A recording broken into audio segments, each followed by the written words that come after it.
Już? Ale halo, halo? Halo, o, teraz tak. Good morning to you all. I hope you all slept well last night. Today is the third and the last day of our conference. And we begin with the presentation of Małgorzata Możdżyńska titled Life in Clothes, Reconstructing the Wardrobe of Professor Irena Huml from Scholarly Perspective and in Museum Practice. The floor is yours.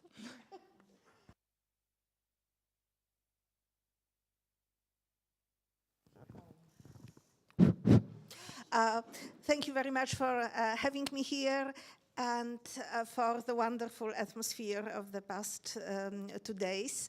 I will be presenting what we colloquially called the Huml project at the National Museum in Wrocław, exhibition and accompanying publication. In the spring of 2025, the National Museum in Wrocław presented the exhibition Fashion, A Personal Story, Professor Irena Huml, 1928-2015. It commemorated, on the 10th anniversary of her death, a distinguished art historian, a woman of substance and style, in a way that may have seemed unexpected and was rather unique in Polish museums. To many of us, it's a very familiar name. Irena Huml was a very distinguished art historian who specialized, first of all, in the history and present of the so-called applied arts in Poland, especially the textile art and art jewelry. And her research was really groundbreaking, and her publications are referential. Polska sztuka stosowana, her book on Polish art textiles and history of decorative arts in Poland. It's really the position many of us still refer to. The exhibition reconstructed Irena Huml's fashion biography over the period of more than 4 decades, from the late 1940s to the late 1980s. This chronological framework covers most of her distinguished career in the academia and presence on the art scene, and it also corresponds to the existence of the Polish People's Republic that ended with the fall of communism in 1989. This reconstruction of a personal wardrobe and fashion biography over an epoch has been possible because appreciating fashion as a major cultural force and document of the times, Irena Huml, in the last 2 decades of her life, systematically gifted her garments and fashion accessories to several chosen museums: the Central Museum of Textiles in Łódź, National Museum in Wrocław, Museum of Warsaw, District Museum in Konin, and Mazowian Museum in Płock. After her death, Irena's only daughter, Justyna Bacz, presented a large gift to the National Museum in Wrocław, which included a wide range of daywear, outerwear, underwear, and accessories, including many leather items, jackets, coats, shoes, and bags. Overall, there are some 200 personal items from Huml's personal wardrobe in the aforementioned museum collections. And the exhibition at the National Museum in Wrocław featured over 100 garments and accessories, mostly from our collection, and also items loaned. And they were put in the context of Irena Huml's professional and private life. Justyna Bacz, the daughter, also made available the family archive, documents, photographs, and her mother's personal diary. Some clues concerning Professor Huml's approach are also contained in her published texts and in her files preserved at the Institute of Art of the Polish Academy of Sciences. And I will show you several pictures. She really was a stunning woman, a woman of style, known for her elegance and for her mind, and for her very high moral standards. And here with us is Ania Straszewska, who worked with Professor Huml for many years, and I guess to both of us, she was an important and inspiring person. I will not read this biography. I think you can read it from the slide, the biographical note. This interesting thing, I guess, how you approach such a task. And from scholarly perspectives and in museum contexts.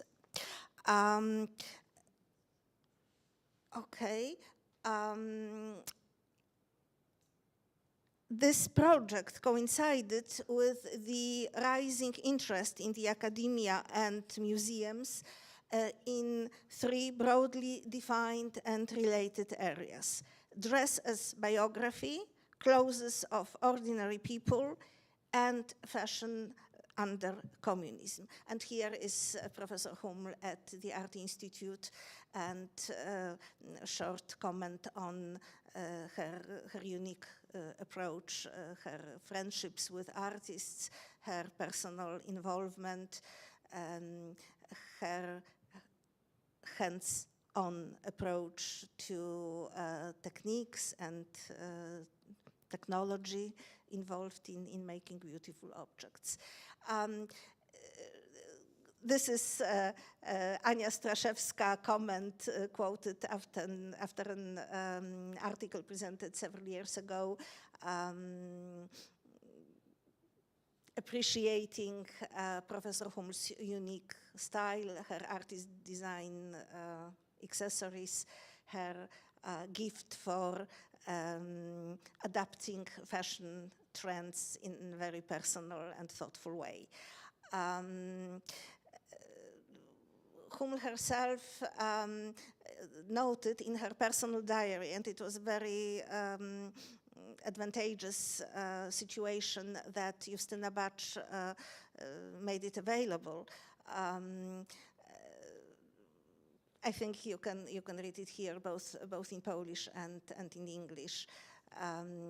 It shows that her approach to dressing was very well informed, very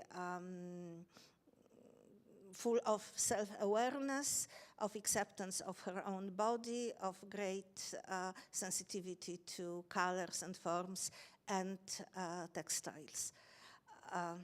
This is Professor Huml in the 1970s. And this purse, Art Deco purse, was found after her mother's death. Justyna found inside this purse a handwritten note, and perhaps to Wrocław, suggesting that she was thinking about gifting it to us, and that happened thanks to Justyna. And here you can see some slides from the exhibition. As you can see, the color green, which is Professor Huml's favorite color, was used as the leading color in the exhibition design. Coming back to those scholarly perspective, they informed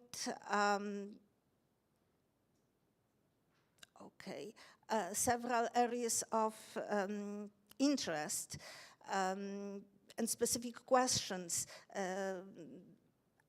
I, as the exhibition's curator, asked when thinking about the exhibition design and about the publication.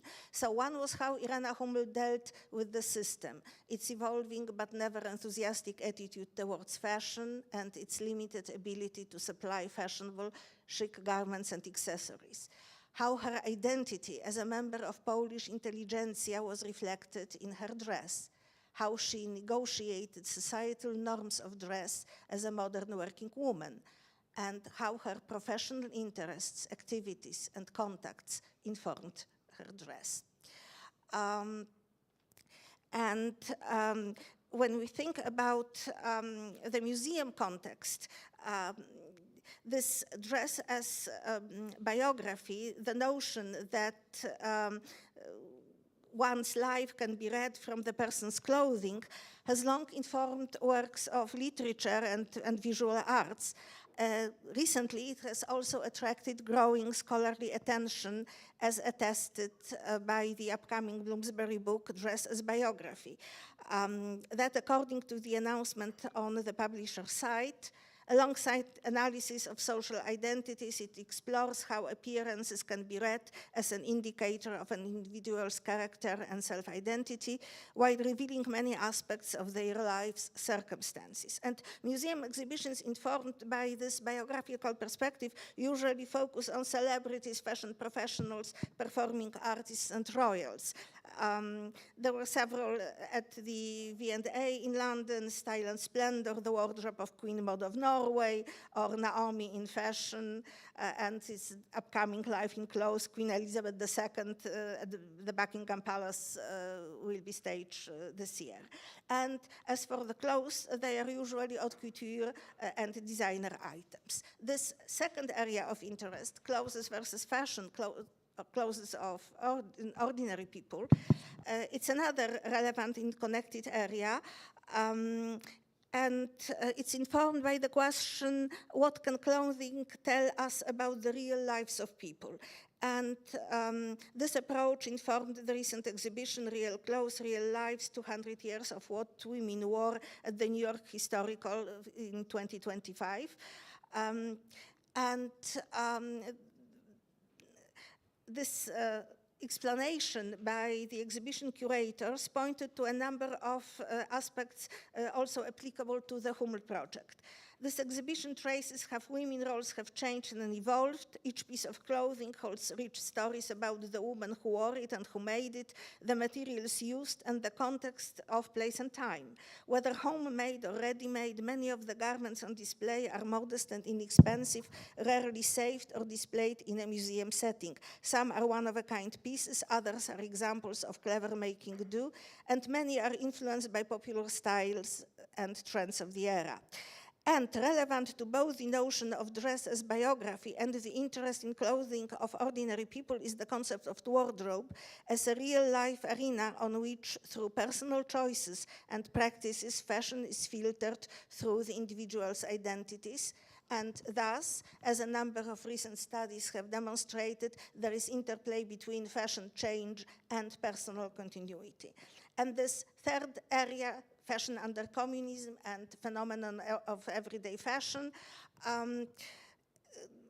is based on the observation that particularly interesting insights into the interplay of clothing and fashion, that is, garments they are actually made or procured, selected and worn in given social and economic contexts, versus fashion that is trends generated by the global industry through a structured process, may be gained from periods and circumstances in which people have their access to the fashion system limited, but is still present in their collective and individual consciousness.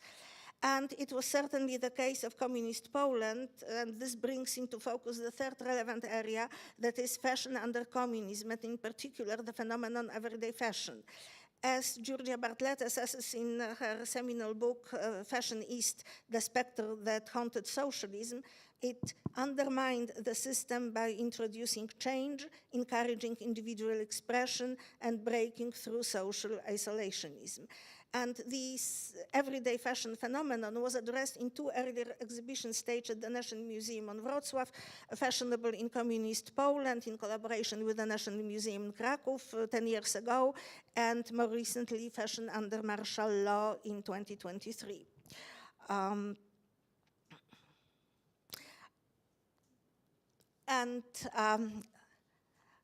The early years of Professor Huml, not many people knew that she graduated from the vocational school, the secondary school of textile industry, and she was a trained seamstress.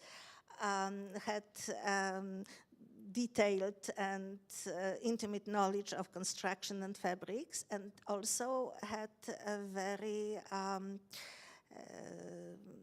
good, extensive knowledge of fashion history. These are her drawings from fashion history classes, showing how good the teaching was at this School of Textile Industries. And early life in Warsaw, she as a student, you can see this leather tote. We actually have it in our collection now, and beautiful silk dress made in 1952 of exquisite silk fabric. She saw it herself, and it was such an important thing to get this fabric that she remembered the date very precisely. Generally, the information provided by Irena Huml and her daughter at the time of gifting allowed us to make notes not only about the dating of the pieces, but also the circumstances of their procurement.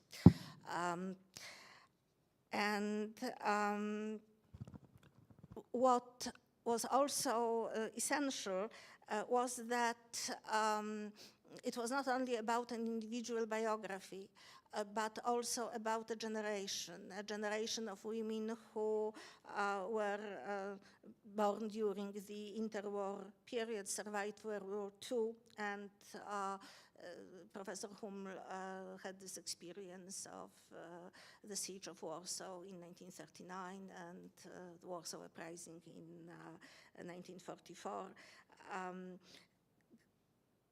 Came of age during the Stalinist period behind the closely drawn Iron Curtain, experienced the political thaw of the late 1950s and small stabilization of the 1960s, the decade of prosperity on credit in the 1970s, and in the 1980s, the carnival of solidarity, the imposition of martial law, a deep economic and political crisis, the system's final demise, and the ensuing transformation. And over these decades, they saw the system's attitude towards fashion evolving from ideologically charged disdain to more lenient to indifferent. And they also experienced various challenges in pursuing fashionable care and elegant professional appearance, as the nationalist garment industry in the centrally planned economy was not flexible enough to quickly adapt to changing trends. So being and staying fashionable was not easily attainable, as we all know. And in this context, in contrast to research on everyday fashion in communist Poland, this project was exceptional because hitherto it has been focused on the young, Anna Pelka's groundbreaking books.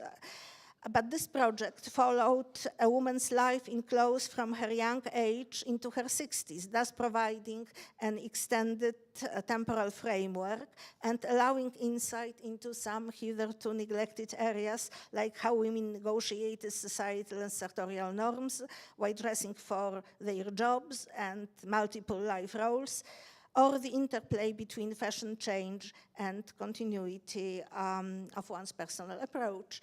And her early life, her youth, was already marked by the pursuit of beauty in everyday life. This is something she very much credited to her modest but art-loving intelligentsia home.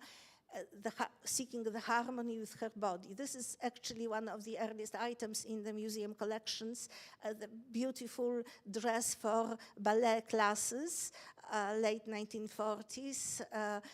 She herself made of black silk crepe.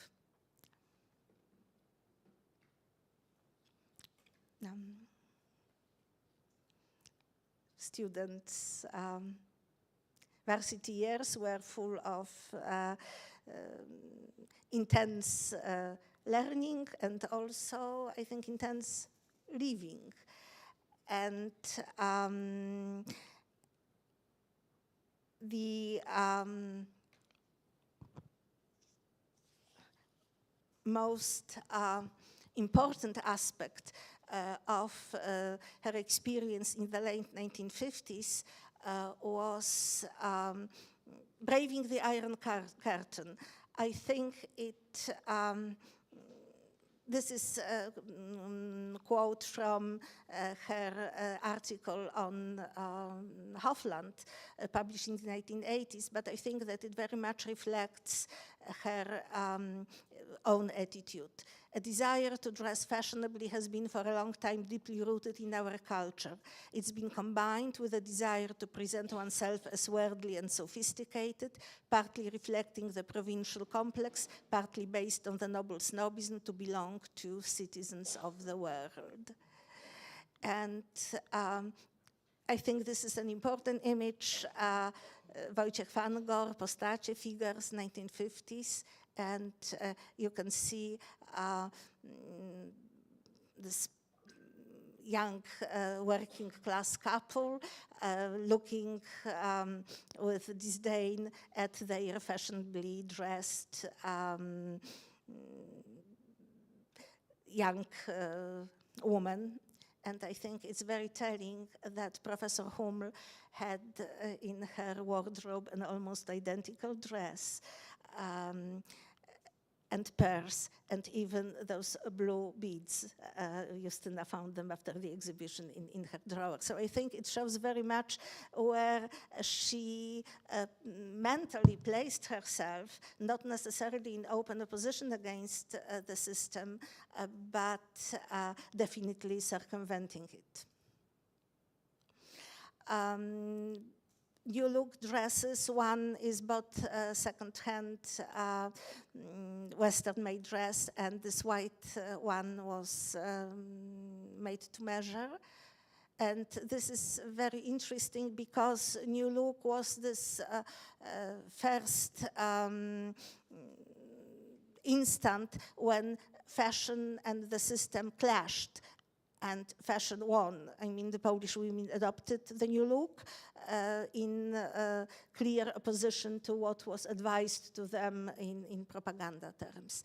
And in 1957, Irena Huml got a position at the State Institute of Art and also made her first trip to the West. And this was connected to cataloging and preparing for shipping the art collection of General Józef Zając, who wanted it to be presented to the museum in Katowice. And this was also important fashion-wise because she brought fabrics and clothes from this trip. This is she in Britain, and this is the ensemble remade of the dress she brought. And also it was then when she got the thrill of second-hand shopping for clothes.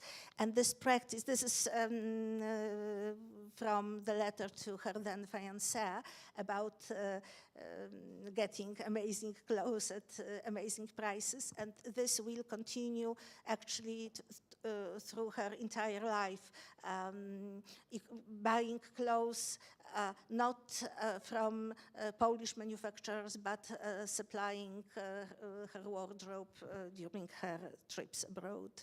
And these are some items. She brought the fabric and made this ensemble called the Wasp herself. And then another important step in her business travels, in her career, and in her wardrobe history was trip to New York to World Crafts Congress, and here she departs. And we have this basket with a leather cover. It was brought from New York, this kimono. This lovely beach ensemble of red and white stripes. It was gifted by Professor Huml to Ania Straszewska, and she presented it to us, and it is Irena Huml with her daughter during summer vacations in Kazimierz. And on her way back from New York, she stopped again in Britain to see her brother, and this is from London, and this is this dress.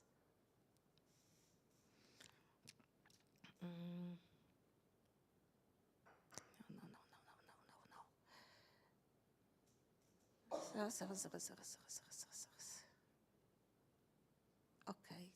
Yes, okay. Then again, from the late 60s, she regularly went to Switzerland for the Tapestry Biennale, and Switzerland became an important source of clothes for her, and this beautiful white and green and black dress was brought from Switzerland. This was bought in Denmark in 1970s.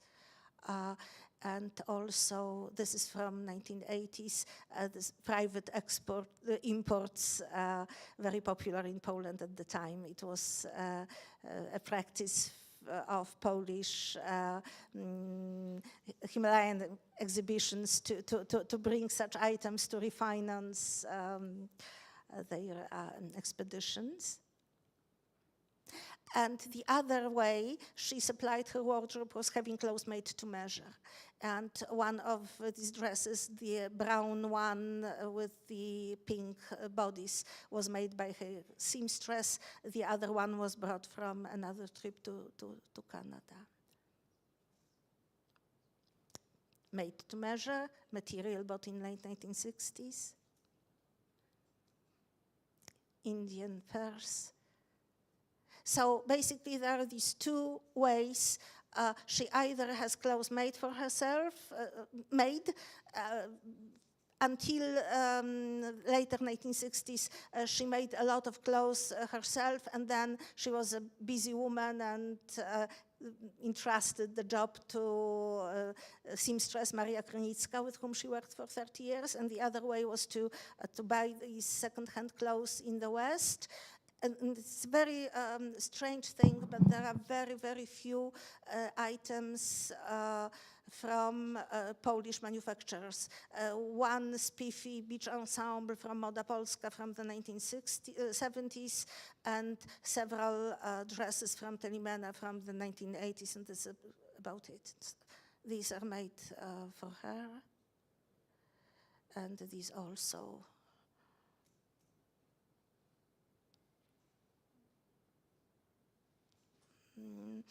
And I think that it is her use of fabrics which tells a lot about how she handled various identity issues. Her identity as someone who came from the intelligentsia family, as a scholar, as a modern woman. This is again a quote from her diary referring to this family tradition. Tell me if I'm turning the slides too quickly.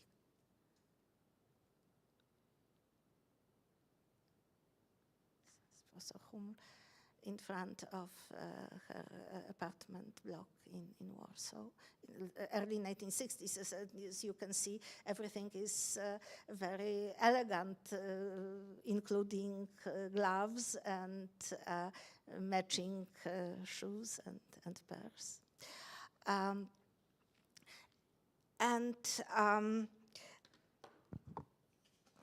Why are these fabrics so important? Her love of linen is very telling. She appreciated natural fibers, was also open to innovative synthetics,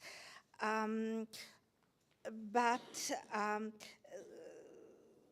photographs, accounts of daughter Justyna, and the clothes evoke the gentle mood of pre-war summer vacations for which people dressed comfortably, but with a degree of elegance. Irena Huml's summer wardrobe recalled the climate, literally and figuratively. It was based on smart summer dresses and ensembles made of natural fibers, linen, cotton, and silk, the same fabrics that had been promoted for summer fashions before the war. And certainly her personal sensitivity to temperature and need for thermal comfort was important, but there was much more. At the time, linen was promoted in Poland for home textiles, but not for clothes. It was not popular. It was dismissed as impractical because it wrinkled, and even more importantly, in the symbolic sphere, linen clothing was being historically associated with peasants and rural life. And many upwardly mobile people who had moved from villages to towns were often not keen on recalling their humble background. And this context, Irena Huml's predilection for linen, which she had fashioned into streamlined, tailored, modern cuts rather than loose, peasant-inspired styles, signaled her personal taste, but also hinted at her international travels. Like this linen suit was brought from the US in 1964, and her connection with textile artists, as attested by this smart double-breasted coat, which is made of artisanal jacquard linen. It was made to measure for her. So her taste for linen, on the one hand, referred to the pre-war linen fashion popular among the patriotic Polish intelligentsia, that had embraced it as perfectly suited to recreational activities, simultaneously native and modern, egalitarian and exclusive. And related to this pre-war tradition was also her interest in the folklore and dress of the Tatra Mountains. Her 1980s interest in original batik, Indonesian batiks. Again, this is a continuation of thing which started even before World War I, the interest of Polish designers with these fabrics. And the other very interesting material showing this interplay between tradition and modernity was her interest in leather. And her leather wardrobe was certainly very unique in Poland at the time. And both natural leather, real leather, and faux leather. And this brown suit was made of crinkled faux leather, designed by herself, very clever use of machine knit bindings. This tan suede was a present from her husband, brought from one of his diplomatic trips in the early 1960s. And this is she in this suede jacket in Stockholm. This silver fox stole brought from the US, worn with a black long dress bought in London, and also her winter attire was very much heavy on leather. And on the one hand, you see sheepskin coats. This is a very interesting thing, actually. She had several of them. Interesting encounter between an international trend. Sheepskin coats were made popular by the Beatles, Afghan coats, and this local Polish tradition. Marek Łasko, his white sheepskin coat made elitist and artistic, and first of all, the fashion was popularized by Andrzej Wajda's film Everything for Sale, which was an homage to Zbyszek Cybulski. And her, actually, this slide on the right, this longer coat is a shearling coat she bought from the UK in the 1957. It's very sporty. It's actually zippered. The other one is fake fur short coat. And she she loved leather, she loved fur, but she wore it in a very modern, sporty way, not kind of bourgeois. What about time? 5 minutes, okay, then I'm ending. And another, this was a snake skin faux leather bought from the Switzerland, and you know it's a woman in her mid-40s, right? So leather items, suede ensemble with a pinch of boho, made of the small pieces of suede, probably bought as waist remnants. And this is a quote from her article on silver art jewelry, of which she was a great admirer and collector. But I think this one sentence is very telling. She talks about elegant Polish women who wanted to express their personality and at the same time adhere to fashion at the time regarded as anti-bourgeois. Modern bride, very unusual choice of dress, T-length, modern bride. This is the blouse made of this dress after she divorced, and this blouse was and this blouse survived, was presented to Ania Straszewska, who loaned it for the exhibition, and the shoes, and here's her husband, her daughter. Her working wardrobe was very unusual. I mean, it was colorful, it was well coordinated.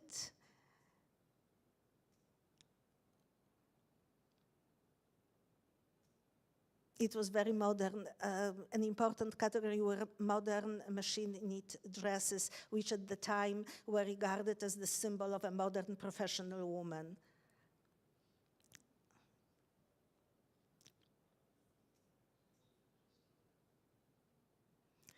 And the last category into which we looked was her interest in wearable art, the phenomenon important in the 1980s. And for her, it was also getting close from the artists she knew, whom she promoted, of whom she wrote, and whom she wanted to support during difficult times. This is a quote by Lidia Conkova, titled Rain. And you see, this is interesting. This is the design she chose from the exhibition.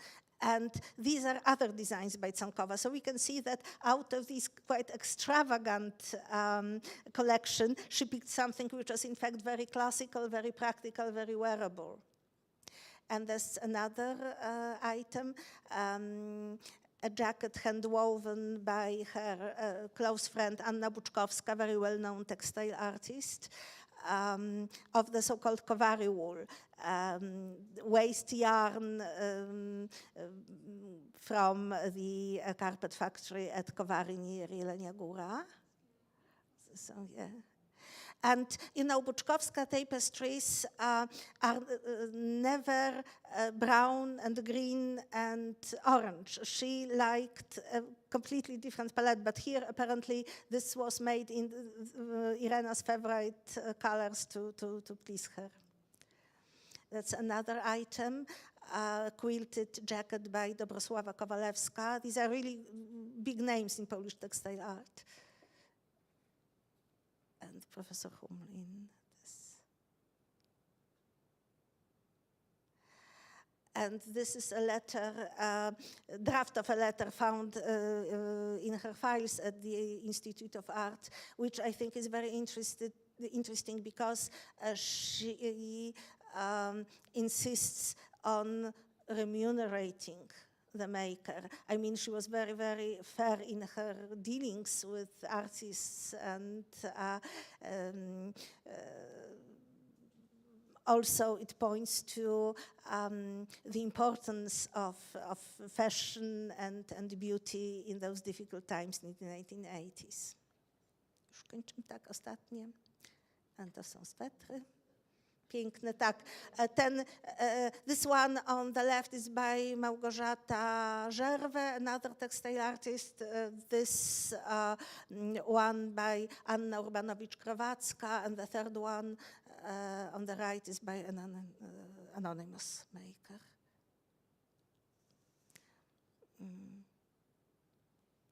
Another quote, Professor Huml, it doesn't dress you. And just a closing statement. Irena Huml was a thoughtful dresser. On the one hand, her approach to dressing was based on the principles of moderation and functionality cultivated by the pre-war Polish intelligentsia, and on the other, on her personal taste, curiosity, and openness to new trends and ideas. It was individual, thoughtful, and deliberately, if subtly, anti-bourgeois.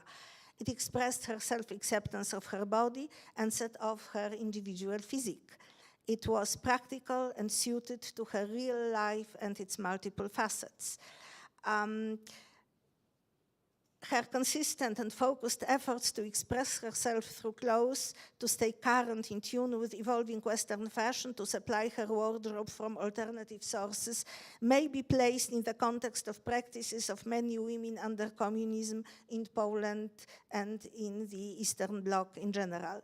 But her wardrobe also provides clues to dress codes more elusive and specific, the subtle language of sartorial, personal, and social distinction that existed in communist Poland, contrary to the official doctrine of egalitarianism. The continuation of cultural and dress attitudes of the pre-war Polish intelligentsia, the emancipation of women and their functioning in the world of academia and art, the local reception of international trends, and the role of fashion in modernization processes. Irena Huml has made a lasting contribution to studying, documenting, and promoting Poland's cultural heritage in the areas of her scholarly interest and social activism. It is fitting that her wardrobe, individual pieces of outstanding artistic merit, and also the uniquely preserved and documented whole, has become part of cultural heritage itself, to be studied, analyzed, preserved, and also admired and enjoyed, as it was by the scores of visitors to the exhibition. Importantly, the visitors have noticed that, underlined by the owner's personal qualities and cultural values, it also carries messages for the contemporary public. Thank you.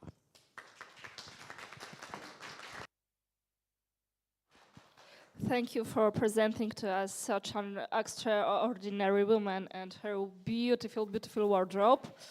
And now let's go to the next speech, Katarzyna Wodarska-Ogidel and Monika Chudzikowska, preserving the impermanent, the issues of theatrical costume collection. And we'll be presenting... Kasia Wodarska-Ogidel.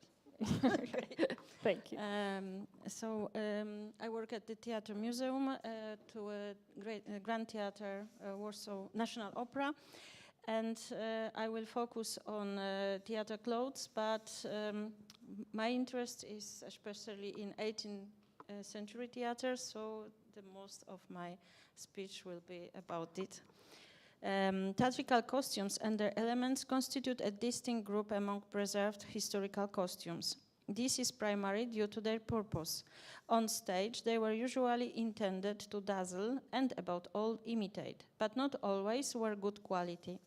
I would like to present the problems we face in caring for costumes and researching the history of theatre costumes in Poland. Museums that house collection of theatre costumes in Poland are primary. The Theatre Museum in Warsaw, the Museum of Krakow with former theatrical department, the National Museum in Gdańsk with still the theatrical department, the Silesian Museum with the Polish Scenography Center, the National Museum in Krakow, the National Museum in Warsaw. I don't know how it looks in Wrocław, Yes, yeah. The most important European institutions are the Theatre and Performance Collection of Victoria and Albert Museum and Centre National du Costume at La Seine in Les Moulins, where is stored first of all the collection of costumes from Opéra Garnier and Comédie Française. One of the most interesting collection housed in our Theatre Museum in Warsaw is the collection of costumes and props, which contains approximately 400 objects from the second half of 19th century and whole 20th century. Those are costumes, shows, headgear, and even armor from theaters and cabaret. We also collaborate with active theaters, trying to create a contemporary collection of the most interesting costumes. What is hard today, because not always theaters pay or give money for beautiful costumes now. Today I will refer to the history of modern theater. And the oldest objects related to theatrical costumes are designs dating back to the 16th century. The largest collection of such works is currently located in the Louvre. It is the 19th century Edmond de Rothschild collection, contains more than 1,500 costumes designs for balls, ballets, masquerades, and operas given in France from the reign of François I to the reign of Louis XIV. So you can see here Italian projects from Francesco Primatico, costume designs for, I think, from ballets. And a few years ago, there was huge exhibition of this collection in the Louvre. Here are another examples from that collection, and it's interesting because this on the left side it is a so-called Egyptian woman, but it's a gypsy woman, and it's based on the illustration from François Desprez' book, which is ethnographical book, Récolte de la diversité des habits, qui sont les présents and usages from pays de Europe, Asie, Afrique. Mój francuski jest straszny, ale it is a book from 1567 with ethnographical costumes. So already in the 17th century, theater designers try also to have some representation and of ethnographical costumes, and they were looking for them. The other is more is connected to the ancient art and topics, and you can see here how many information for the tailors and people who prepared all those decorations were put on the designs. This collection allows us to image the Polish court theater of Władysław Wazza, who himself performed with great pleasure, especially in ballet performances. Soon the Castle in Warsaw will host an exhibition devoted to his theatrical passion. Here another, so my favorite projects from that, designs from that time, where you can see also the funny aspects of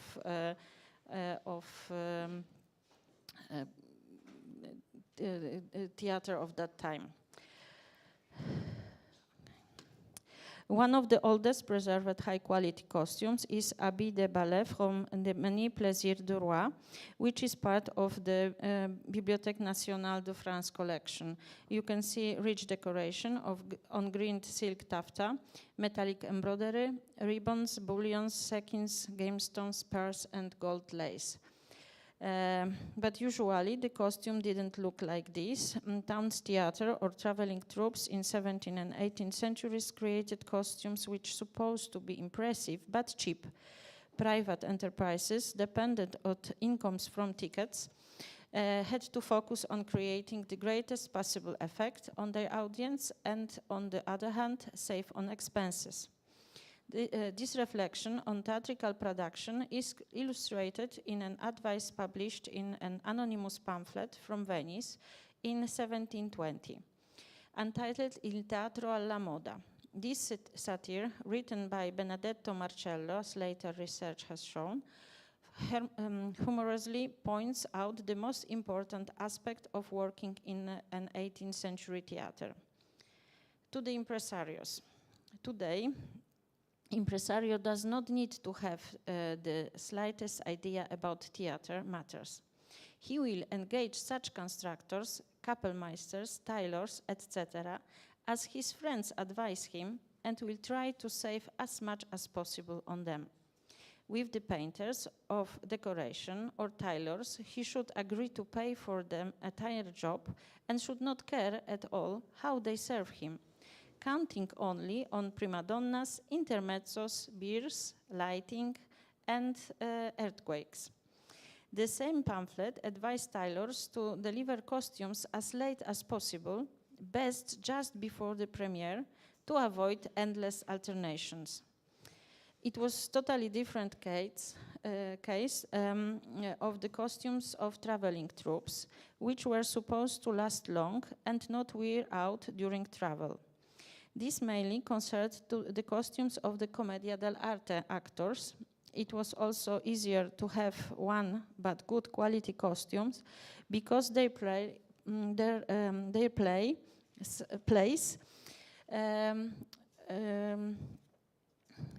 have the same character. In their plays, the same characters appears over and over again, but in different situations. Here are two examples of Arlequin costumes from 18th century.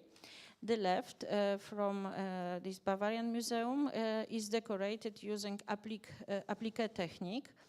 In Poland, such patterns were mostly painted.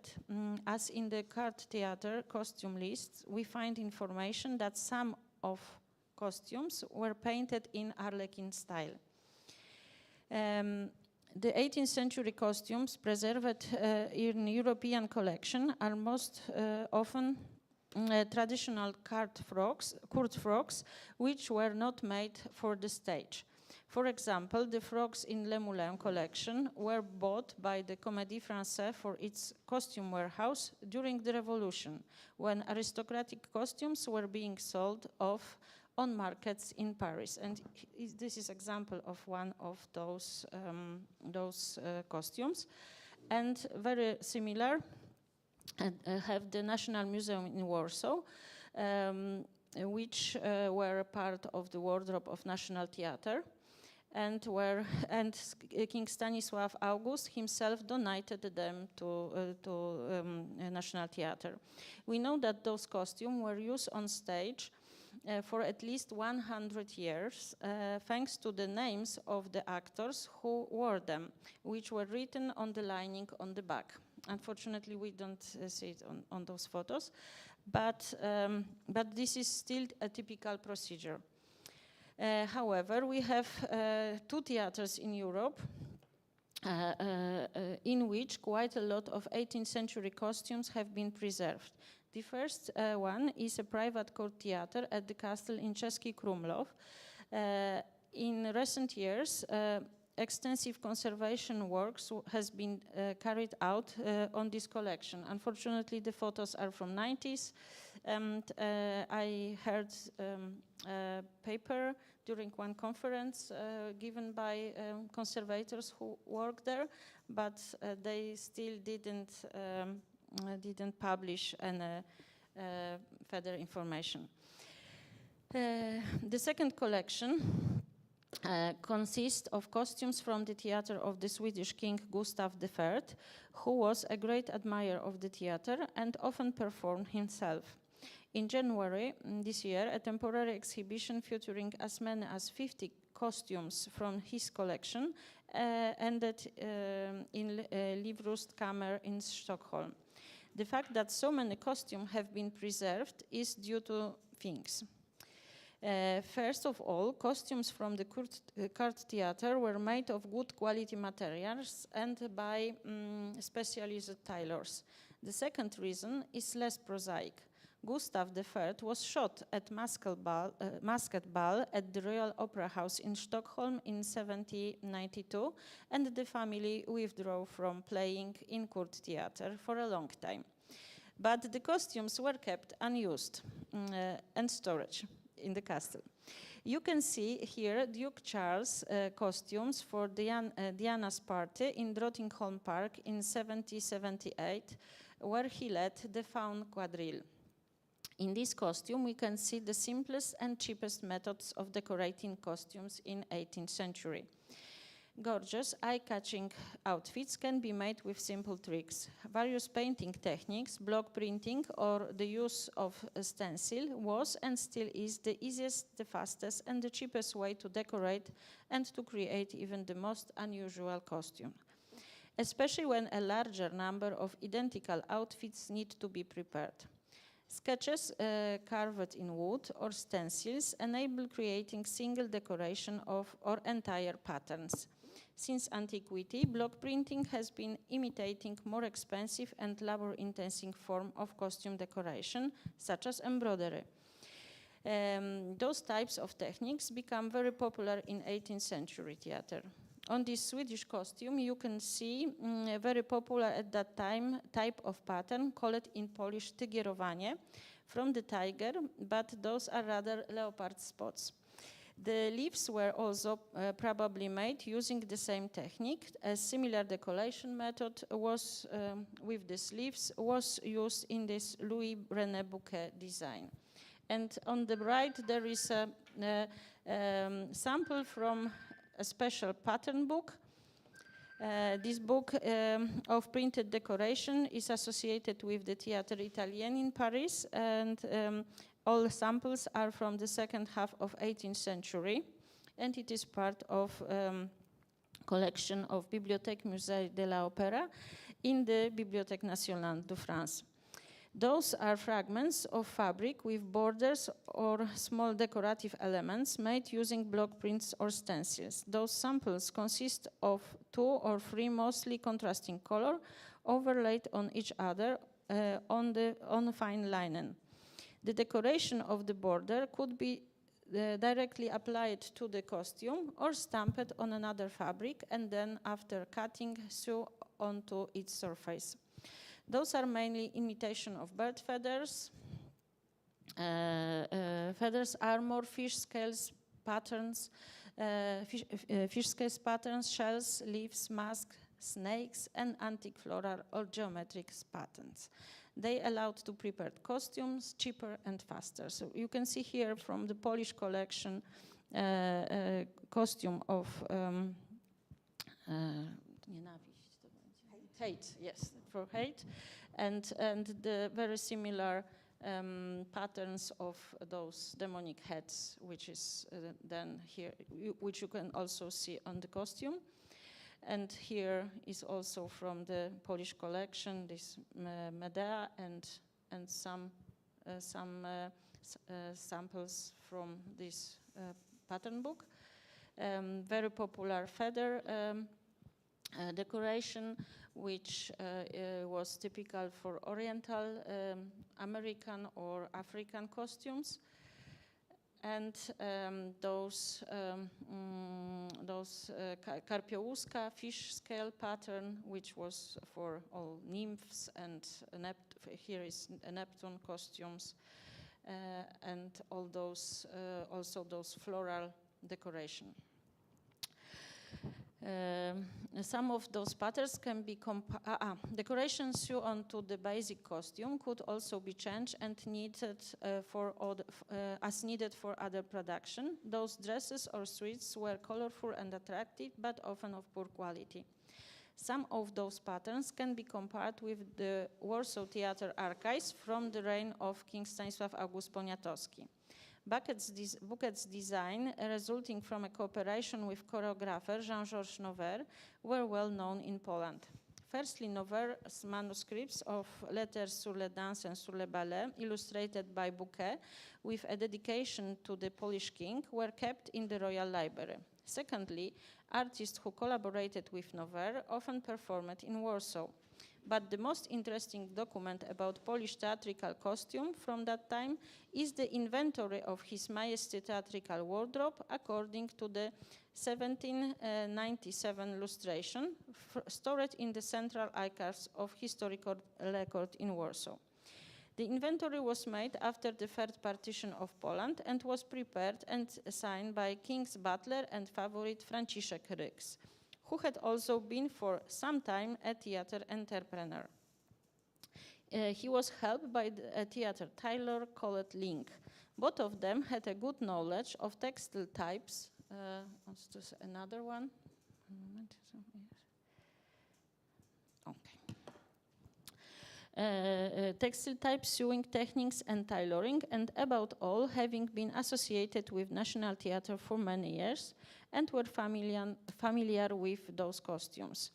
This 99 pages long physical inventory was made on the basis of an early unpreserved inventory and organized according to where and how the costumes were stored, for example, in chests. Costumes from the Royal Theatre wardrobe came from Polish, Italian, French, and German theatre companies who were performed in Warsaw. They were created in the Warsaw Theatre Workshop or bought from these other theatre companies. Sometimes such information was already put in the contracts with those companies that they should left the costumes after performance. The inventory provides a lot of information, the appearance of the costume, its color and decoration, the textile type, so you can see all textiles which are mentioned in this inventory, and we can see that most of textile were from silk or wool, or mixed, or those two mixed types of thread. And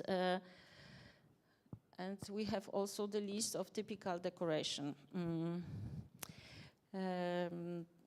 In some cases, the general character of the outfit is also given, mostly Spanish, Greek, or exotic, Oriental, American, or African. Exceptionally, it refers to a specific character of play, a knight, a priest, or a witch. In some cases, the title of the performance is also included. For example, Axur, Re de Ormus, an opera by Antonio Salieri, staged in Warsaw in 1793. There are also descriptions of various forms of decoration, generally referred to as garniszet, Old Polish garnirowane. And some descriptions are so precise that they can be combined with the limited iconography that still exists. And here we have the information, so I put in Polish from that inventory.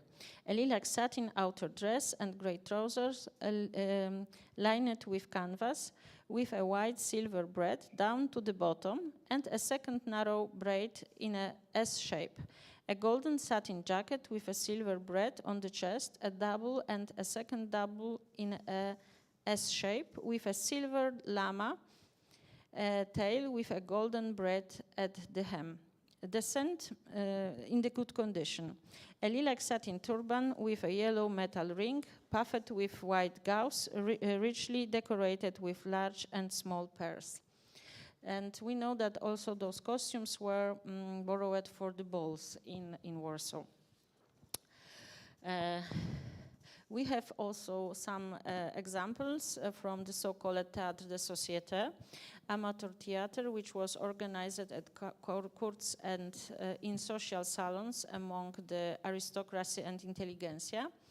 Those are, for example, sketches of the costumes from the Polish comic opera Cyganie, The Gypsies, which was presented at the Court Theatre in Siedlce in 1786. Franciszek Dionizy Kniaźnin was the author of the libretto, but Izabela Czartoryska came up with the idea of the plot and also designed the costumes for this performance. Her sketches are now housed in the collection of National Museum in Warsaw. The character designs display remarkably realistic attire and details inspired by the Roma clothing of that time. She was familiar with them because a group of Roma resided on her Puławy estate. Princess Izabela herself played the elderly gypsy woman Jawnuta, while her children, Adam Jerzy and Zofia, played as Dżęga and Chicha. We may gain a sense of colors of garments used in the Sielce performance from the portrait of Izabela Czartoryska in gypsy costume painted by Kazimierz Wojniakowski. Unfortunately, apart the frogs I mentioned earlier, no other costume have survived. This is certainly due to numerous uprisings and wars, but also to changing fashion, alternation, and wear and tear of costumes. For example, we know that Wojciech Bogusławski's production of Magic Flute in 1802 was performed until the outbreak of November Uprising, a period for 29 years. And we know from the memoirs of audience that audience breathed a sigh of relief when the repertoire was suddenly changed due to the outbreak of the uprising. Because just the night before this performance should be also in the theater. For the next period, the first half of 19th century, we unfortunately do not have any surviving costume in our collection, and probably in other Polish collection also. We have more iconography from that period. For example, from the Teatra Warszawskie, a series of books in which, in addition to reprints of plays, text, we can find also illustrations depicting actors in their roles, and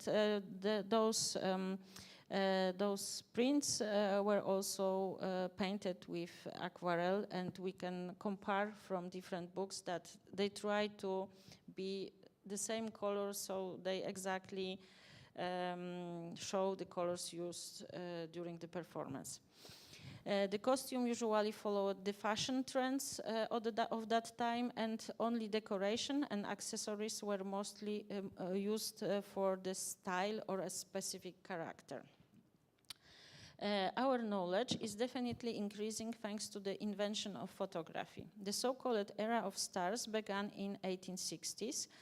Actors whose social status in previous centuries was very low became not only adored but also respected. Stars earned a fortune, so they could afford beautiful costumes made of best fabrics. Actresses or singers often traveled with their repertoire around Poland, Europe, and even other continents.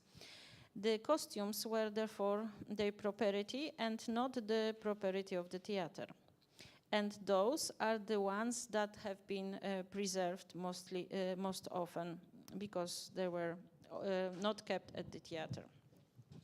The theaters themselves also invested in costumes. In 1891, the Warsaw State Theatre allocated 20,000 rubles in its budget for costumes, with annual income from performances and other profits reaching approximately 500,000 rubles. At that time, simple dress cost about 150 to 300 rubles, and court dress from about 1,000 rubles and more. And the best examples of such star in Poland is, of course, Helena Modrzejewska. We have several her costumes in our collection at Theatre Museum, and they can also be found in the collection of National Museum in Krakow, the Krakow Museum, National Museum in Warsaw, and American collection, especially Bauer collection near her home in California. Możdżyńska participated in the preparation of her costume. As young aspiring actress, she sewed costumes by herself, and later with the help of seamstress. And we can see here one of best examples from our collection, the Oriental costumes for the Adriana Lecouvreur. She started with this performance in Warsaw in 1860s, but this is her costumes from the time when she was working in the United States. So I think it's from the end of 19th century. And here we have her another costumes for Rosalinda, as you like it. Is in a quite good condition. And here is an example of her own work, because she sewed also for her own pleasure, and she made dolls from leftover fabrics of her costumes. And a few dolls are preserved, and this is a doll which is in our collection, and it's whole even with the with underwear. It's totally with underwear. Everything is done by her own. And this is her another dress for Beatrice in Much Ado About Nothing. And I hope you can see on those photos on the left the typical problems with costumes from that time, that we have those cracks in satin, and the most conservator works is to double or to this satin fabric. But this whole lace and decoration are in good condition. And one of her famous appearance, the costumes for Antonius and Cleopatra. The spectacle was not it was not favorite spectacle of our public. They didn't like it because it was very, very long, and they were not prepared for this. But she made a lot of photos from that performance, and we know very good her dress, and she also kept the parts of the costumes for a long time. In the United States collection, we have those shoes and this bracelet, and there is one small hanging in the Krakow collection. And from that time, we have also the others, European stars with very similar approach to costumes. So you can see the dress of Sarah Bernard in this Le Moulet Center for Theater Costume. And one of the famous costumes of that time, it is Ellen Terry, the biggest rival of Helena Modrzejewska in England. Dress made for Lady Macbeth, and was shown a few years ago at the John Singer Sargent exhibition in London. And this is, Ellen Terry has cooperated for many years with one designer, Alice Commons Carr, and they designed together this dress, and it was crotched by Ada Nettleship from soft green and wool and blue tinsel yarn, and it is decorated with 1,000 iridescent wing cases from the green jewel beetle. So it looks really amazing, but I think the portrait of Sargent make the best. It's giving the best idea of how it could look with all those beetle cases in the light of in the theater light at the scene.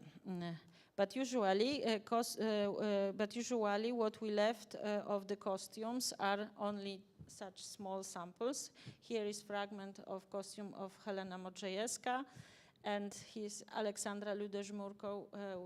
Her costumes were really amazing. We have a lot of photos. She was also the wife of this painter, Żmurko, who painted a lot of Oriental paintings. So she was also, first her husband was Baron, so she has a lot of money for costumes, and on photos they look very nice and interesting, but we have only this small sample. And the end of the 19th century, due to the spread of archaeological research, there was a fashion in the theater to attempts to reproduce ancient costumes, jewelry, and elements of armor. Of course, the most important for this was Aida. And one of the creators of such costumes was Luigi Sapelli, who opened his tailor atelier in Milano as Caramba. And he was collaborator of Mariano Fortuny, so one of the most interesting theater and costume designer of that time. And we have, in Krakow, we have this costume of Stanisław Drabik for Rada Menes in Aida. And you can see how many decoration it used, and how they try to recreate this archaeological, use this archaeological inspiration. But the costume is really very, very heavy. I don't know how they could play the role and sing on the scene in those costumes. And what is interesting, we have, because those are two other parts of these costumes which are stored in Krakow, and we have photos from the Warsaw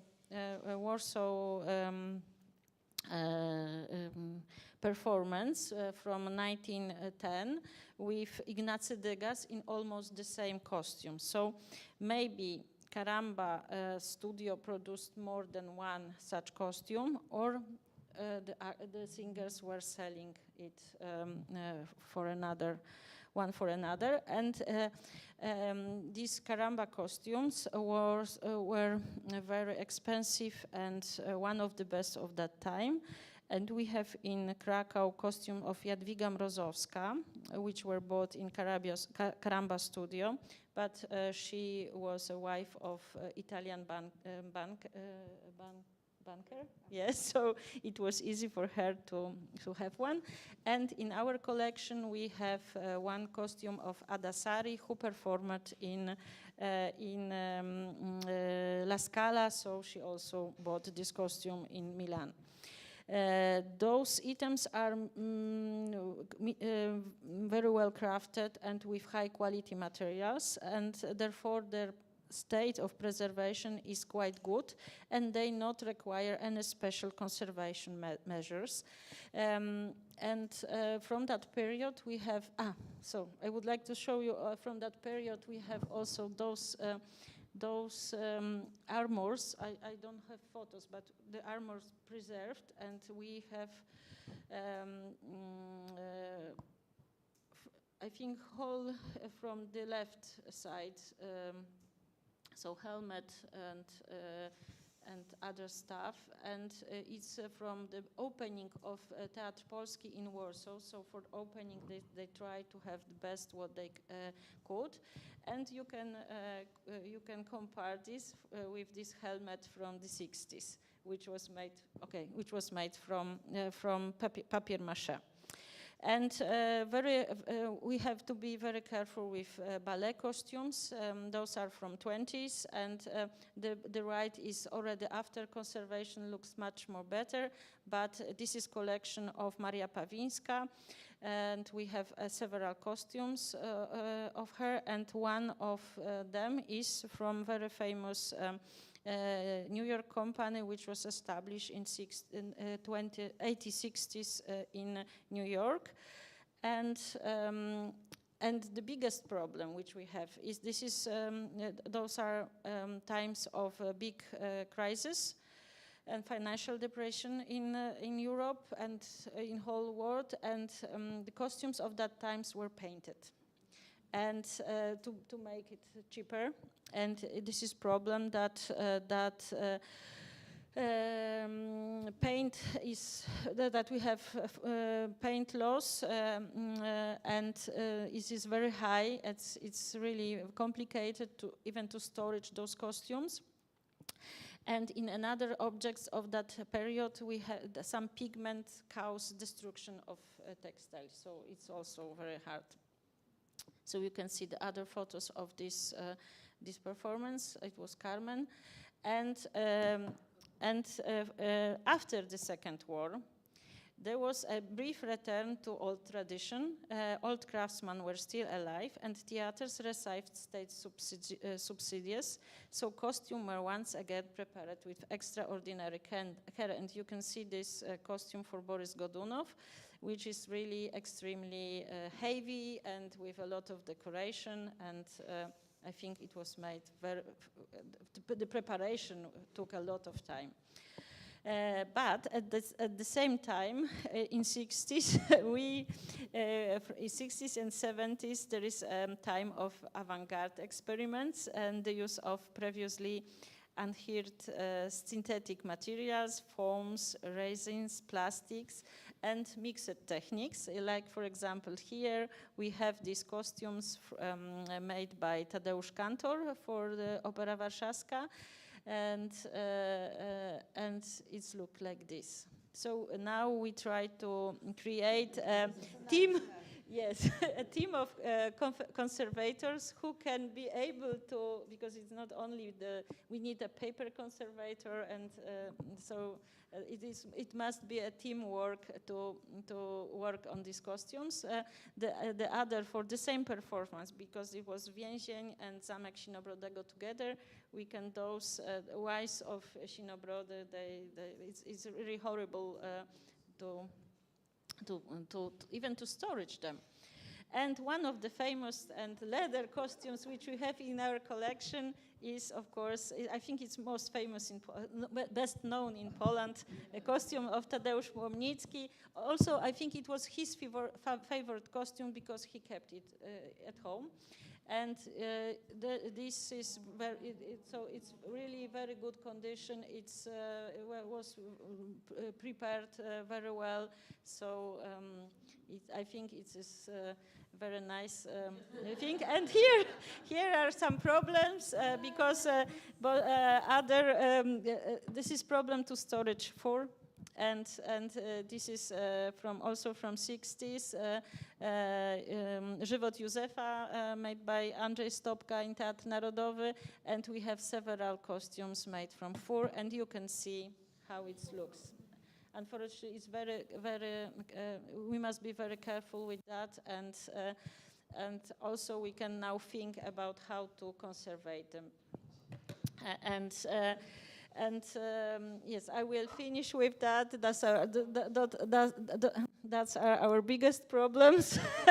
And I hope, because we would like to make exhibition about this opera theater in Warsaw in 60s. So now we are trying to work on this Tadeusz Kantor project, and I hope we will manage to do that. So thank you very much, and yes, and thank you for the possibility of presenting our work here.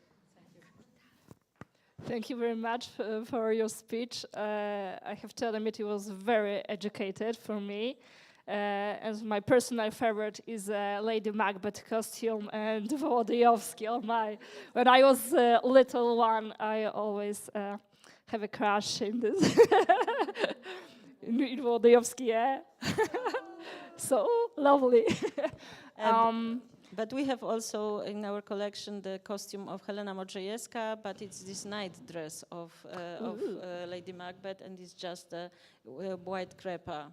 So it's not so special like this. And I also have to admit that in our museum, because we are also reenactors, So we also have this problem with moths. So we don't like them. Okay, thank you very much. And now we are opening a discussion. If there's any questions for Professor Małgorzata or for Katarzyna, don't be shy, please. Okay, Agata.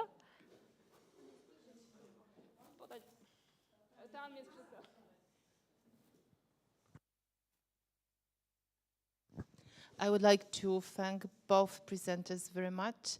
It was also emotional because, I mean, I remember hard times when we struggled to look nice and it was like all skills were involved in order to produce something wearable. So thank you very much for that. But I have actually a comment for Katarzyna. I thank you very much for your presentation. And perhaps this is something which may be of your interest because within the textiles project about which I was talking at the first day, we have a case study with the Opera Theatre in Rome, and we try to develop methods for digital documentation of opera costumes. It's case study number 6, so I have to admit that not much has been done until now, but from our first research and first preparations, it seems that the best would be structure from motion photogrammetry adapted for bigger objects and RTI adapted for bigger objects. And since we're going to publish know-how and guidelines how to make such a documentation at low cost, because we are aware that not all institutions can invite specialists and ask technicians to perform and model the costumes afterwards. So perhaps this would be something that might be useful also for the Warsaw Opera Theatre. Just a comment. Thank you very much. I have the opportunity to work with this collection because we were hosting the exhibition about Rossini and the costumes were amazing. So I know that they have a nice collection and I will look for this. Okay, I took some notes from your yes. If you'd like to learn more, we should probably stay in touch because Okay. the website is extremely poor and we were very sorry about this. We have the special partner responsible for dissemination and stuff, and the website is a disaster. Sorry to say that. I hope it will improve, but I mean, okay, that's enough. But if you'd like to learn more, I'm happy to share and say more. So, yeah. Okay. Now it's not much to say yet, but if the work will progress, I can let you know that. Okay, thank you very much. Welcome.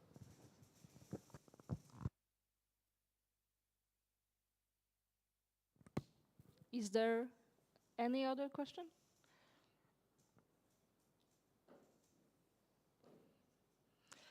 Okay, so I have one for Professor Małgorzata. I remember I was born in 81, so during these lonely times. And my mother used to work in Zakłady Przemysłu Czesankowego Merinotex w Toruniu. And thanks for this, my mother had the opportunity to bring scraps of materials to our home, and she sew clothes for us. But I wonder, was it a big problem for let's say normal people to buy a material fabrics to make a costume for them? Well, people were very resourceful and social contacts were everything. And in Lower Silesia, the big thing was this Kowary wool, which, I showed the hand-woven jacket. And Professor Huml had access to this kind of things because of her contacts with the textile artist.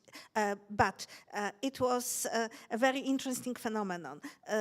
This no longer extant carpet factory would both sell and distribute kind of semi-legally those waste yarns. And in Wrocław, for example, you could buy them from the Gallery of 10, the textile weaving group. Because of their contacts with the factory, they would get those yarns and could sell them. And also, I wouldn't say firms, state-owned enterprises would organize excursions to Kowary for their employees. From there you could buy and bring those yarns in huge plastic bags. And it was, very popular sport actually in the area to have them unloaded because, what you got was dependent upon the colorways of the carpets they were producing at the time. And sometimes they were really very interesting color combinations. This yarn was sometimes wool, sometimes it was wool blend, more or less coarse. They were generally coarse for carpets. So usually Kowary wool was better for like jackets or bigger.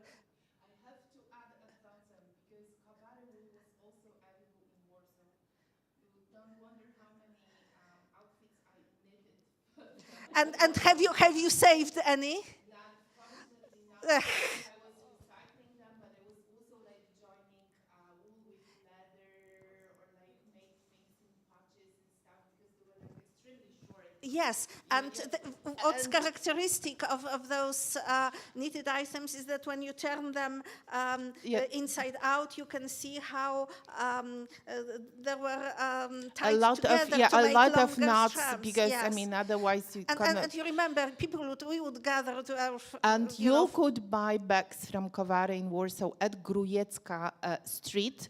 They had like the a carding company, so they were carding these leftovers to make like not pillows but bed covers. And if you were on time, you could buy, and again, it was sold by weight, so you could actually choose, maybe you would like to have something more reddish or more brownish or more greenish.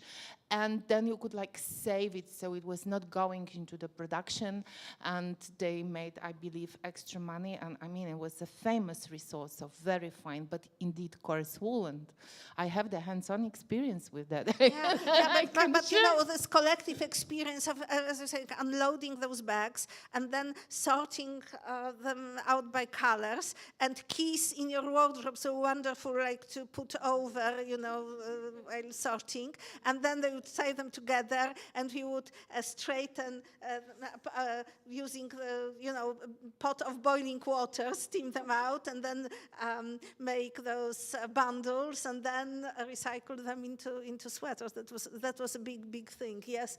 Oh.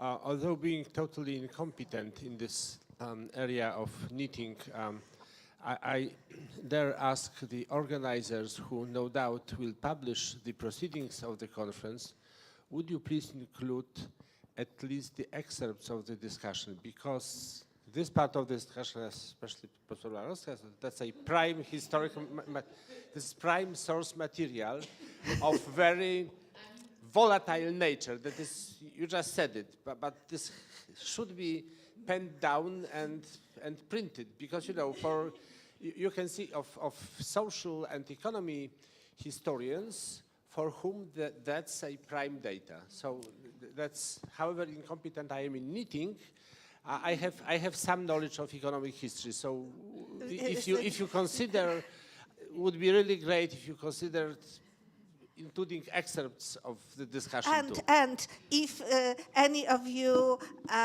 knows about someone who has preserved such garments, we are interested in acquiring them. The National Museum at this point, I think, has the best collection of those kind of authorial, self-made fashion of the 1980s, because this is a very interesting phenomenon and not much has been preserved in like official public collections. Of other wonderful recycling things, in many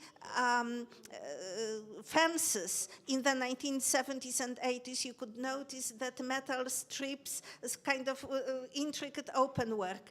And these were actually waste strips of metal of which skates were cut out, and when you know it, you can see this characteristic outline of skate in the fences repeated many times as these metal scraps were used. So actually, Professor Huml did not have any Kowary wool sweater in her wardrobe. I think those knots on the inside would be beyond her physical endurance. But this jacket was one of her favorites. And those hand-woven garments of Kowary wool, they could be purchased at this weaving group gallery in Wrocław. I remember that. So. Thank you. Gosia, I will speak in Polish, sorry. Ty też zawsze opowiadałaś właśnie, nie, że na zajęciach często... Ja miałam takie spotkanie z kowarami. Budowano u nas fabrykę Elany, oprócz Marinotexu. I połowa ludzi z Kowar przyjechała do Torunia, zresztą prawie całe osiedle powstało. Ale jak tatusie jechali do Kowar w odwiedziny do rodziny, to mieli obowiązek przywiezienia 2 takich worków właśnie odpadów. One były 50-centymetrowe, pamiętam jak dziś. I my praktycznie potem przez całe studia, całe wojsko i wszystkie strajki robiłyśmy z tego ciuchy kolorowe, tylko tatusi byli niepocieszeni, bo oni nie chcieli tak kolorowych sweterków, więc oni nam przywozili te materiały, ale nigdy nie dostali swetra na to. Okay, thank you very much. Is there any other questions? Okay, if not, now we have a bit break for a coffee, and we see each other at 11:10 again. Thank you very much.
Are we here all together?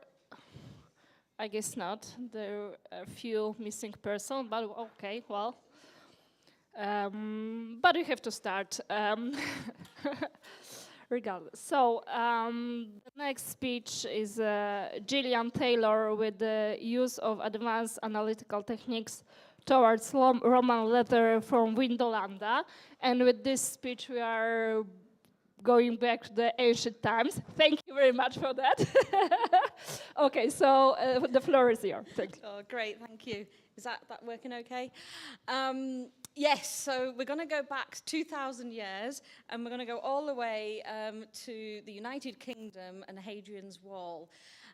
So I've highlighted in green there in the middle. We're going to Vindolanda first, and I'm going to take you across to another site. And I'm going to talk through a little bit of the site, but I'm also going to talk, I'm a chemist, so there's going to be a bit of chemistry in here. And we're going to talk through two different topics that I've been working on, and how we look at leather. And there's going to be lots of little facts, so please just ask me any questions. So there's Hadrian's Wall. There's Vindolanda, and this is what it looks like today. So, there's no snow. A Roman fort, it had 9 different occupation periods, starting pre-Hadrianic, about 85 AD, and the fort size and shape changed through those different occupation periods as well. It's got lots of famous artifacts associated with it, and I think one of the most famous is the writing tablets, and the evidence that the first writing by a woman as well to a birthday party from there. And I've put unique preservation conditions, and that's the chemist in me, because I've worked with microbiologists as well, and we've characterized some of the soil conditions that go on at this site. So I'm hoping you can see that. I'll probably no good at, I might get up later, but you can see this is one of the fort walls. This is the period 3 fort wall that's standing today. This area down the bottom right, this is where they're excavating at the moment. So it's a continuous excavation. This was excavated 2 years ago, and they've got the next 5 years to get that bottom excavated. I am hoping, I am not an archaeologist, I'm not an excavator, but I'm asking them to get into the anaerobic layers this year, to keep my fingers crossed for that. Because the anaerobic is where the shoes are. And I work very closely with Elizabeth Green from Western Ontario in Canada, who catalogues all the shoes. And there's about she's still going through the database, up to 5,000 individual shoes. So obviously, the display has the nicest ones, but you can clearly see boots, you can clearly see fine decorative work. We also try to show the hobnail patterns on various shoes as well. So it's really impressive. We have shoes from all kinds of periods through there. We also, just to sort of take a closer look at some of the shoes and the lace patterns, what Elizabeth is very interested in is looking at the makeup of the shoe. So with the heel stiffener, with the different soles, and then how everything is tied together and pulled together as well. So it's challenging when the chemist comes in and then wants to sample a little bit. And for these shoes, then they don't mind me sampling these shoes because little bits do fall off. But when I ask them for shoes like this, it gets a little bit of an awkward conversation. So on the right-hand side, this is Leopardina's slipper, so I'm very glad we sort of, it was mentioned yesterday very briefly, but you can see the maker's mark there. And there is another maker's mark, but unfortunately I'm not that familiar, but I know it's underneath the shoe because I was handling the shoe about a year ago and I was looking at these different ones. This shoe was excavated in the 1970s, and it was, it's from the commander's house, but the preservation is a carbo wax preservation, which it's not nice. It's really stiff. It's that was the way it was done in the 1970s, but it doesn't make for a nice shoe for those, but it's beautiful. And I've picked these two other shoes, a little baby shoe, child shoe, probably again from the commander's house, but because of all this decorative detail on here, which makes it really remarkably beautiful, and another adolescent type shoe. And I'll come back, what I want you to remember is these two shoes, because I'll come back to a comment on those as well. But hugely, it's really significant that we look at women's and children's shoes at the fort, because before we had these shoes, a fort was supposed to be the man's domain. And so this really made us all think about what's the women's role, children's role at the fort. We also have artifacts, as I like the little toy mouse that we have, but these came out of the ground about 5 years ago, the only known pair of Roman boxing gloves. And it's a pair, but they're not the same pair. So this is extraordinarily large. I should have put a size on it, but it's big. It's very big. And when you compare it to the second one, it's different. It still had straw in when they excavated it, and it took a long time to clean that out. I have not been able to analyze this yet. The yet is there.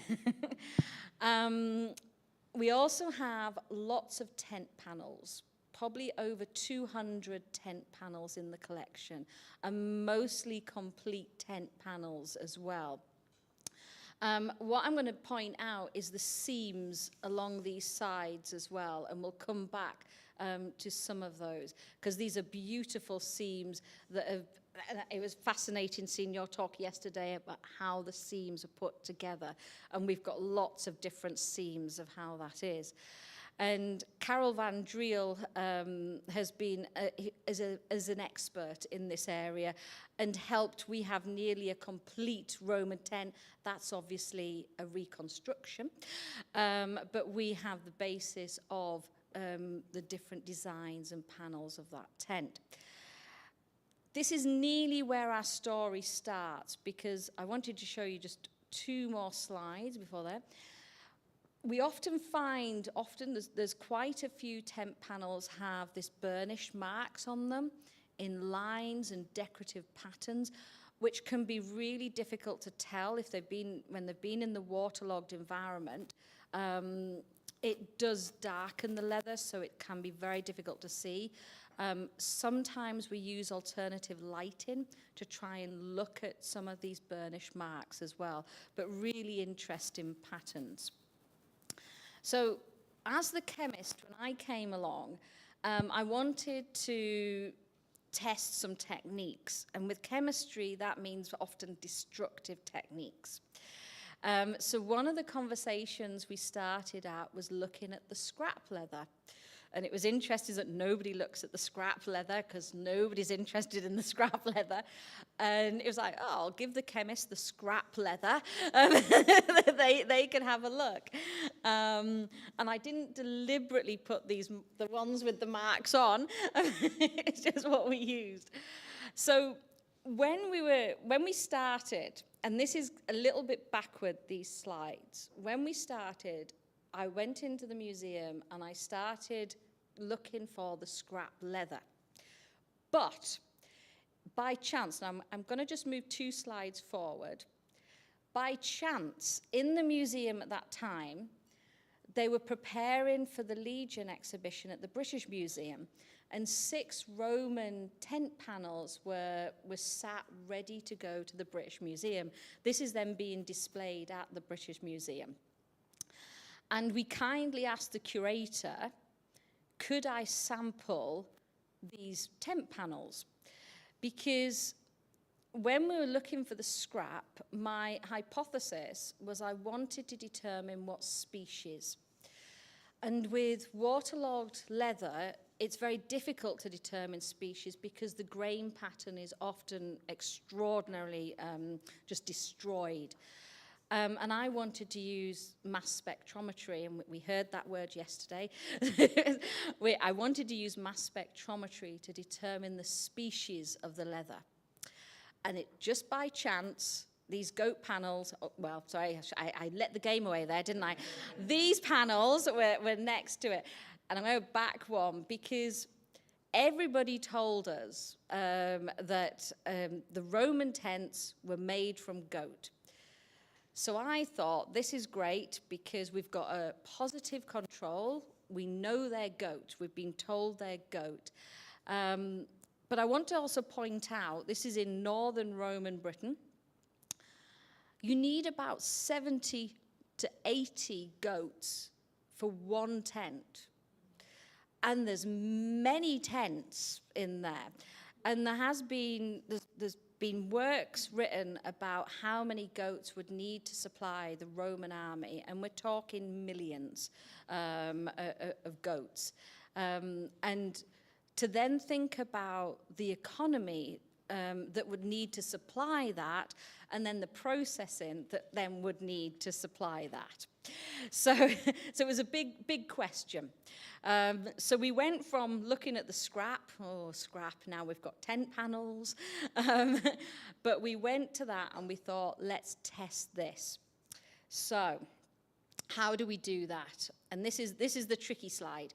I'm going to start on the left-hand side. If we want to think about what animal species or type of context it's come from, we start by looking at its collagen. Collagen is in bundles. The bundles go to the little fibers. The fibers then head to the thin strands of amino acids. The take-home message is in these amino acids, or we can term them as peptides, they're different between different animal species. So if we have a turkey here, they would have an amino acid sequence like that, and it might differ from a goat by, let's say, this Q and this T. So we'd be able to look using mass spectrometry at these differences. And if you're a fish, they differ again, and very tricky to analyze, but we can detect this on the instrument of how we're doing this. So in practice, and this is what I've got to convince curators about, I take tiny, tiny samples. So I liked it again, somebody said they do tiny samples. You would hardly notice. That's what I tell the curators. Because what I want is, when I'm going to an artifact that has been conserved, that has been washed, it's often been handled by humans. Humans have collagen. So you want something that's very clean. And so when I analysed or took the sample, I often go under the hem and take a tiny, tiny bit of sample. And this is, let's think, about 5 millimeters across, I should have put. So it's tiny, and it's been soaked in a solution, so it's also swelled up that sample. The sample goes in we have to clean it. So it's been in the ground for 2,000 years. It's got humic acids. It's got soil particles. Even if it's been conserved, it's not great in there. So we clean it up, and we often spend about 2 weeks cleaning the sample. And it involves, this is Elizabeth Green. Elizabeth is a humanities person, and we gave her the job of pipetting. This lasted about 30 minutes before she said she doesn't want to be a scientist. It takes a long time. But you can also hopefully see we have to be very careful with contamination.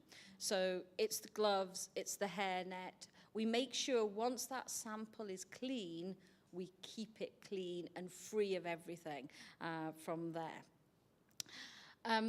We then, once we've chemically extracted, we then chop it up into its little bits, and then we put it on the machine. And this is how we pop it into the machine. These are tiny, tiny little dots that we pop the sample on, and then we blast it with a laser. That's the laser. I'm missing my lab. That's the laser from there. But essentially what happens is once your collagen, if your collagen is these yellow parts, you smash a laser onto that slide and then it comes off. And it produces what we love is all these little lines. And this is what it looks like. And I think sometimes it's important to look at these just to sort of see what we look at from that. But we get all these different lines, and this might look like a nightmare. But all these lines are all the amino acids that tell us which species that it's going to be. And that's really important, because we can look at specific features in here, and I've highlighted one here, and we look specifically at these green lines, or whichever color they are, and we specifically go, right, I know that's only going to belong to either a cow, a sheep, or a goat. Unequivocal, won't link to anything else. Obviously, in the Roman period, it wouldn't be a zebra. Not in northern Britain, we hope. But it enables us to really figure out which species is which. I've sort of put, these are just the numbers that it's just a slide of numbers, but what I'll point out is there's one amino acid sequence. For a cow, it's 1192. For a goat, it's 1180. So that's where it lands on the chart. And if I just flip back, so if it was, where are we at? About here. So if it was 1192, if I seen a peak, it would be a cow. If it was 1180, it would be a goat or a sheep. And so you sort of piece all that together. So I was hoping for a positive control, because I was told, and the literature told me, that goats were the tents. We didn't find any goats at all. Because what we did, after we did the 6 that worked and told us there was no goat, we went back to the collection and analysed over 100 more panels to confirm that there was no goat. And what we did see was in the very early period 1, so 85 AD, we had sheep and cow. And then every other period after that, always sheep. Just no goats anywhere. So it's caused a lot of thinking. We were very nervous when we went to Carol van Driel about this and said, what do you think? And it's making us question some of the language on the writing tablets, and it's making us question how the interpretation of goat came to be. So we are using some textiles. We do have a lot of woolen, potentially it has said goat, we don't know, and we're looking at how we can use the textiles as well to support what's going on. But really, really interesting from what has been said to what now science can show. So again, being a chemist, one of the features of the tents that I'm really interested in is the tanning process. And we've got a lot of tools in our laboratory, and I wanted to look at spectroscopy. I often term it FTIR, which is Fourier transform infrared, but we'll say spectroscopy. And I had a student working on how do we understand tannin processes using spectroscopy. We can say it is a non-destructive technique. However, if you put a piece of leather on your FTIR instrument, it will create a little indentation. So as the machine just pushes down, it can cause it won't destroy it, but it will leave a little indentation. So we looked at how do we look at this in archaeology?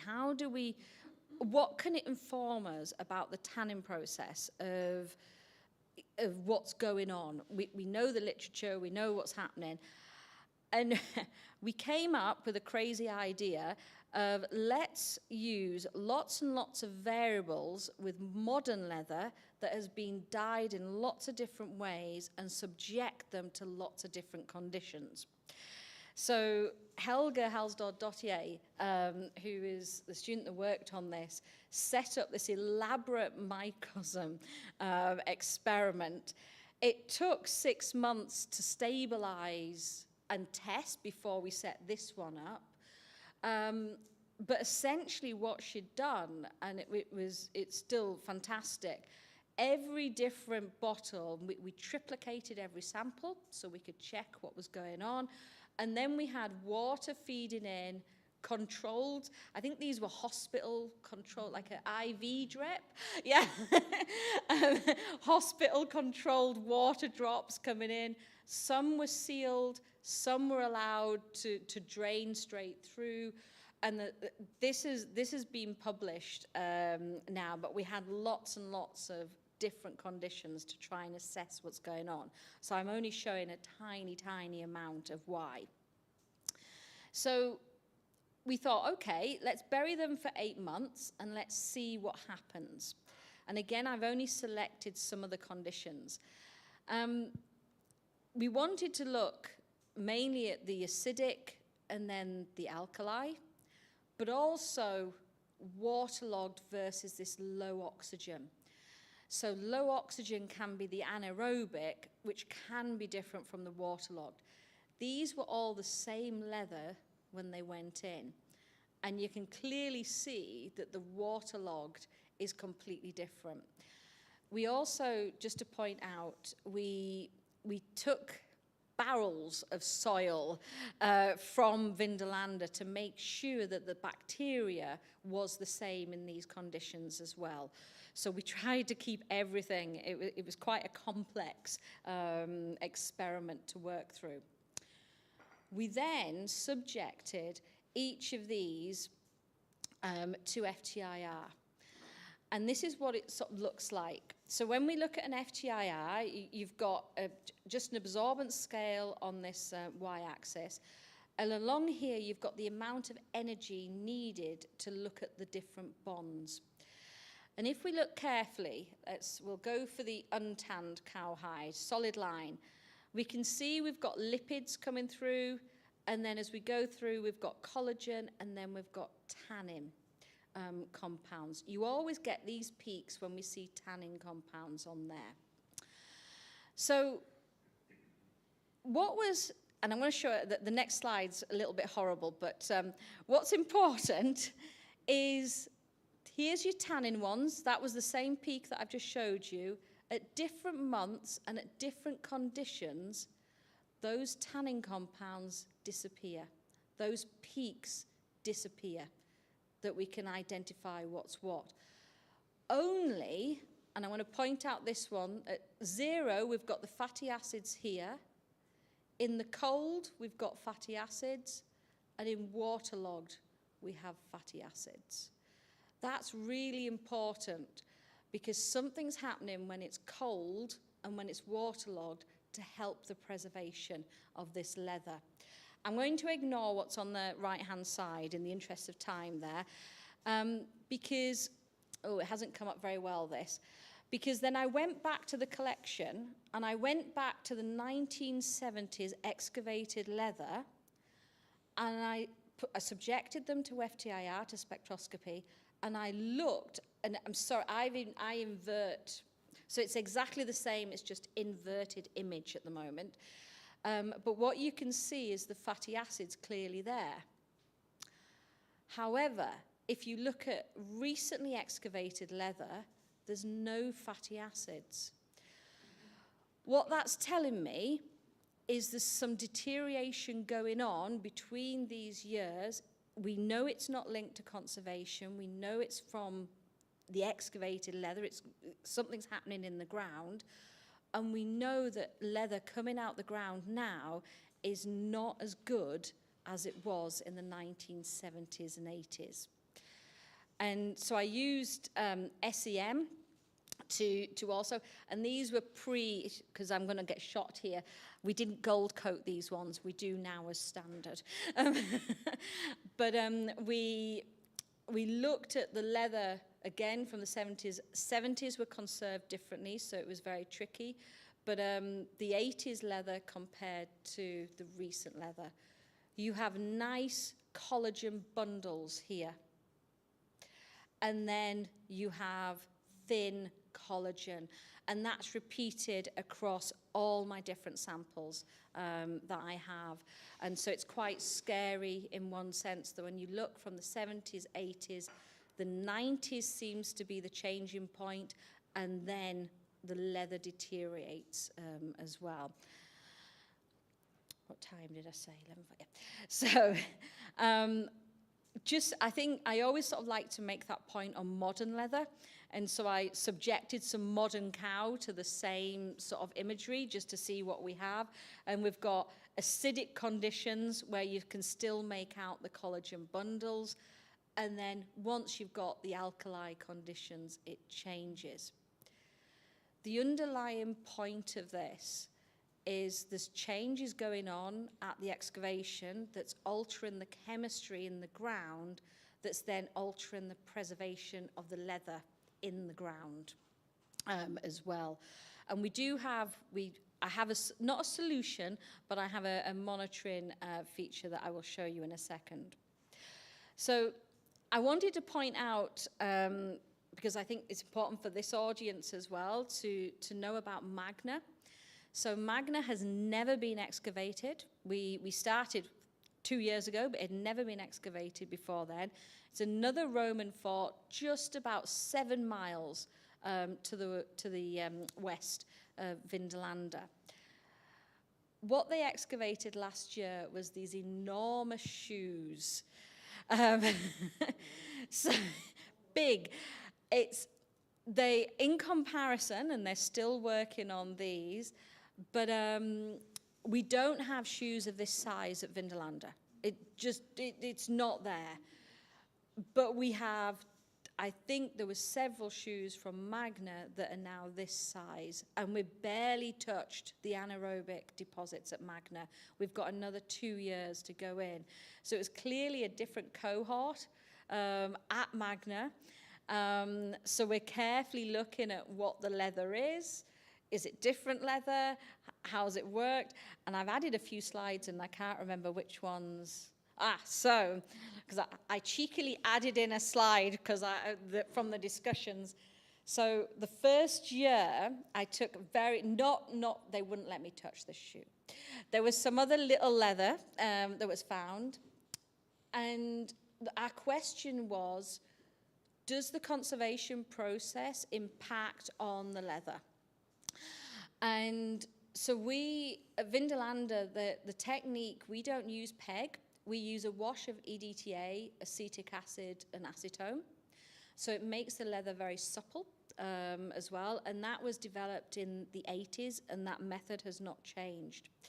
And these are different pictures from pre-conservation at different sizes at the bottom there, the same sample but different sizes. Pre-conservation to post-conservation. This it's really tricky because the piece of leather that I'm selecting under SEM, it's going to look a little bit different. But what I'm really happy about is that the conservation technique does not change what I'm seeing from there. If I'm interested in dye analysis, I can't use that technique. So as soon as they wash with EDTA, acetic acid, acetone, my dye is gone. So it's, and funnily enough, when I look at textiles, that's the technique I use to extract the dyes. So what we did do is I kept all the washing from the EDTA and acetic acid and acetone of some of these samples to explore that. And hopefully this summer we'll have that.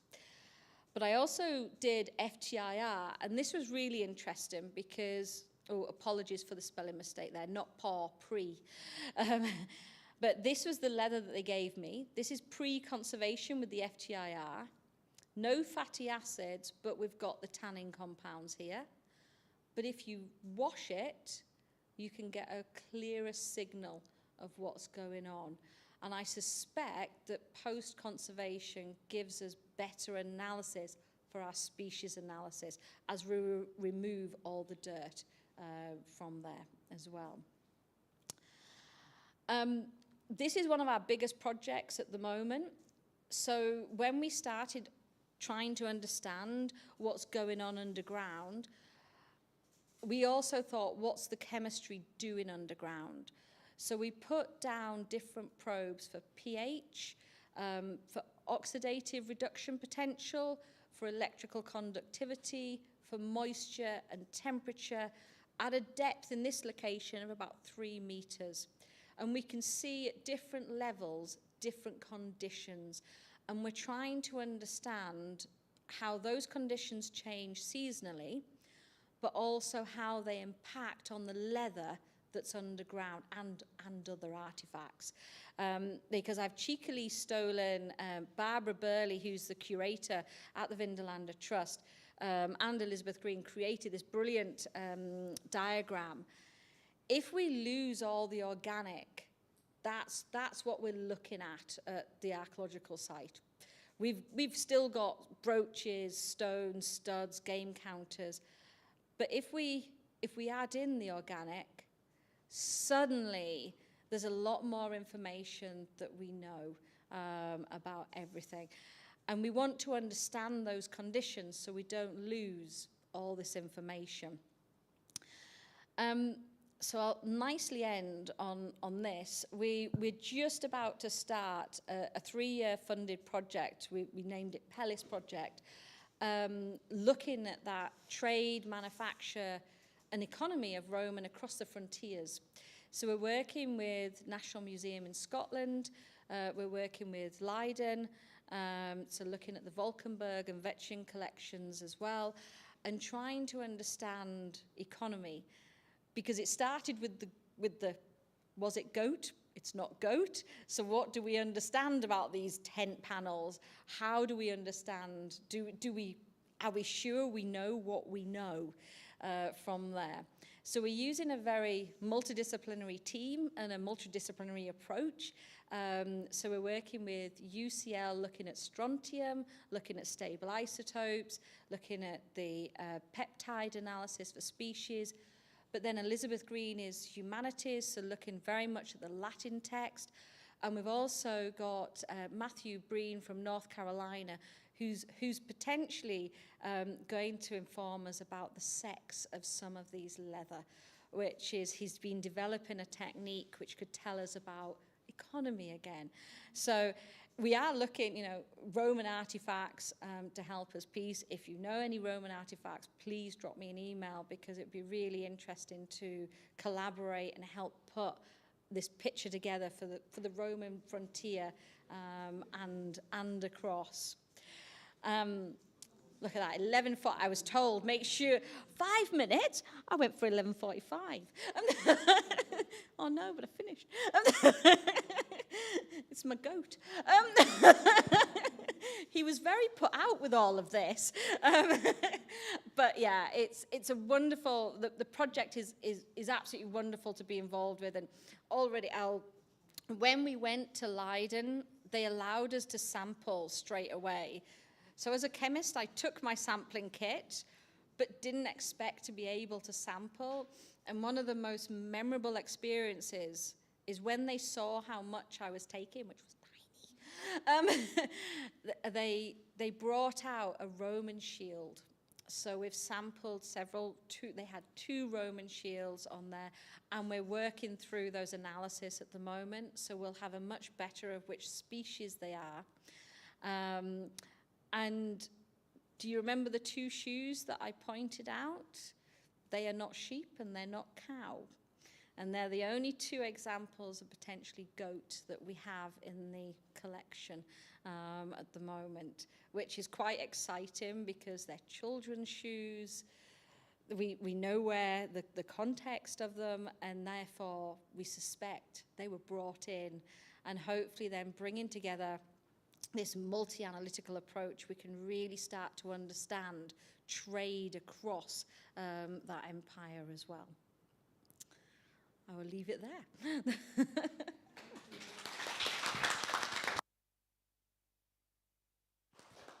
Thank you very much for this wonderful presentation. I have so many questions for you. And now, Beata, Miazga. May I present her? Yeah. Because it's difficult to go. Thank you, Gillian. And there is a small request from Beata that if anyone has a question for her, please ask them straight after her presentation because she's hurry on her train. So. Thank you very much. My presentation after Gillian, so it's very difficult, but I try. Hello. At the beginning of my presentation, I would like to thank the organizers for the invitation and opportunity to speak. It's a great pleasure for me. As you can see on the slide, the title is strongly connected with the study of organic artifacts, which have been in my interest for which has been in my interest for more than 20 years of my work in the Institute of Archaeology, University of Wrocław. But because I am a chemist, I have chosen some techniques strongly connected with the analytical chemistry, but not only. So in my speech, I would like to show you some examples of my work. First group of my interest is archaeological leather, which is a very popular find, especially on the excavation of medieval chronology. Many of these objects are extraordinary due to the decoration that we can recognize on parts of clothes, shoes, and book bindings. In this context, I would like to show you a collection of artifacts from Wrocław, mostly from last 2 decades, but not only. Here we have a belt found in 1960s by Józef Kaźmierczyk, who excavated decorated items, usually shoe and clothes. Unfortunately, these objects are now lost, and we couldn't investigate them. Therefore, when after the 50 years, the investigation on the Old Town streets and New Market Square had returned as an effect of Jerzy Piekarski and his team's works, it became a new opportunity to make a research, because generally expected was that a group of decorated leather might be found. Our collection maybe is not huge, but it's fascinating also due to the various type of ornaments. On this slide, you can see not only the lovely Wrocław finds, but also the list of possible decoration techniques. Some of them were recognized in our set. What is also worth to notice is a state of preservation of archaeological finds. Often the objects are fragmented and small pieces are preserved that makes the identification difficult. On this slide, I'll show you some examples of book bindings. We can see various size fragments, and the smaller one can be problematic to clearly identification. Sometimes artifacts may be rather universal in the function and may be a part of various objects, like this strap, which can be also a part of shoe or a purse or push. The same with the fasteners and corner pieces, what we can see here. They can be applied not only for book bindings, but also for wooden boxes. In the consequence of this fact, we started our research, the conservation works, as well as the archaeometric studies, with a main goal. That is a recognition of the decoration techniques. For this purpose, a lot of analytical tools could be applied, but the most popular are present on this slide. A collection of decorated leather from Wrocław was studied mainly by spectroscopic and microscopic methods. The main technique was X-ray fluorescence due to the small beam, very small beam, and possibility of analyze the small decoration. The next reason was the big device chamber, in which we can measure the whole artifact without taking a sample. What is significant because the number of decorated fragments of leather selected to the investigation was about 30, and we have to work very fast, cooperate at the same time with the conservators. Due to the artifacts were explored during archaeological works, they are covered by soil and corrosion layers. The surface of each item was clean by rinsing water and soft polymeric tool. And before the studies, leather artifacts were stored in the fridge for the microbiological protection. The first analyzed artifact was painted a part of leather shoe from Szewska Street. The investigation was started with the study of historic pigments. Clark in 2002 published the paper in which he presents a list of white pigments. From the past to modern times, some of these we can exclude because they are produced from 19th to 20th century. Because most of the white historic pigments are minerals, XRF investigation, which were the first, focused on the determination of metals. In this way, the inorganic nature of white pigments has been proved. Obtained spectra have three main peaks. There are lead signals. It suggests that the possible pigment are anglesite, lead sulfate, or lead carbonate, like cerusite or hydrocerusite, well known as lead white. Therefore, the next step was the molecular identification made by infrared spectroscopy and a small sample taken from the paint. On this picture is present the obtained spectrum with the recognized characteristic group like hydrocarbons and amine, and also a carbonate, what can indicate the lead white presence. But for the final determination, the spectroscopic knowledge were used and the peak by peak analysis were done. The distinguish of carbonate and sulfate group is possible by searching characteristic peaks. For sulfate, there are stretching band over 1,100 inverse centimeter, as well as above 600 inverse centimeter, what was marked by black lines, which are invisible in our spectrum.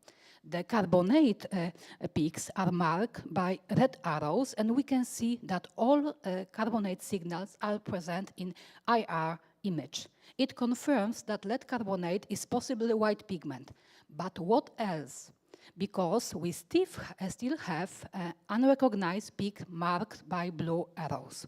Those signals confirm organic character of the paints. Therefore, we suggested that it is a glue, maybe an animal glue, popular adhesive substance used in medieval times. The organics glue present in the sample was confirmed also by Domenech and Carbo and the team, who in 1997 published data very helpful in the identification of unknown substances. Our hypothesis was verified by browsing spectra of some historic glue. One of them is animal glue. Its characteristic signals are present in the table. Because we have these signals in our spectrum, final identification was easier. And it was made by comparison with well-known historic glue. A bone glue, a rabbit skin glue made by Kremer company. In this way, we confirmed that in our white paint an animal glue is present. but not only. Using the infrared spectroscopy, we could also identify the paint pigment also by comparison with published data of others LED painting. Spectrum prepared by Mora and the team and confirms lead carbonate in the paint. The strongest absorption is in the spectra of the white signal in this region. And together with the sharp absorption in this region indicate that the presence of basic lead carbonate is possible. And now, very similar, but not just look like the previous, is an object from Newmarket Square, which has two-color painted leather decoration.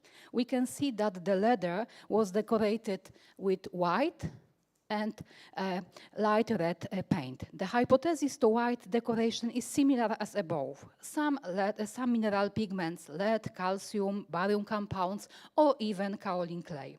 The red ornaments could be made with various minerals too, mostly iron and lead. Because we have a few possibilities and we have to check our hypothesis and made X-ray fluorescence, which indicate that the white decoration were prepared of lead-based paint due to the very strong lead signal in the spectrum, quantitative analysis indicate more than 88% of lead. So it's most likely lead white. A very interesting is identification of red decoration. On the spectrum, we can see 4 very intense signals belong to mercury and lead, which could suggest that the painting was making by vermilion and the lead signals are connected with the lead white addition that brightens the red paint. So it's a mixture of 2 pigments. Next group of decorated leather from Wrocław were the biggest set of artifacts with goldish line and dots.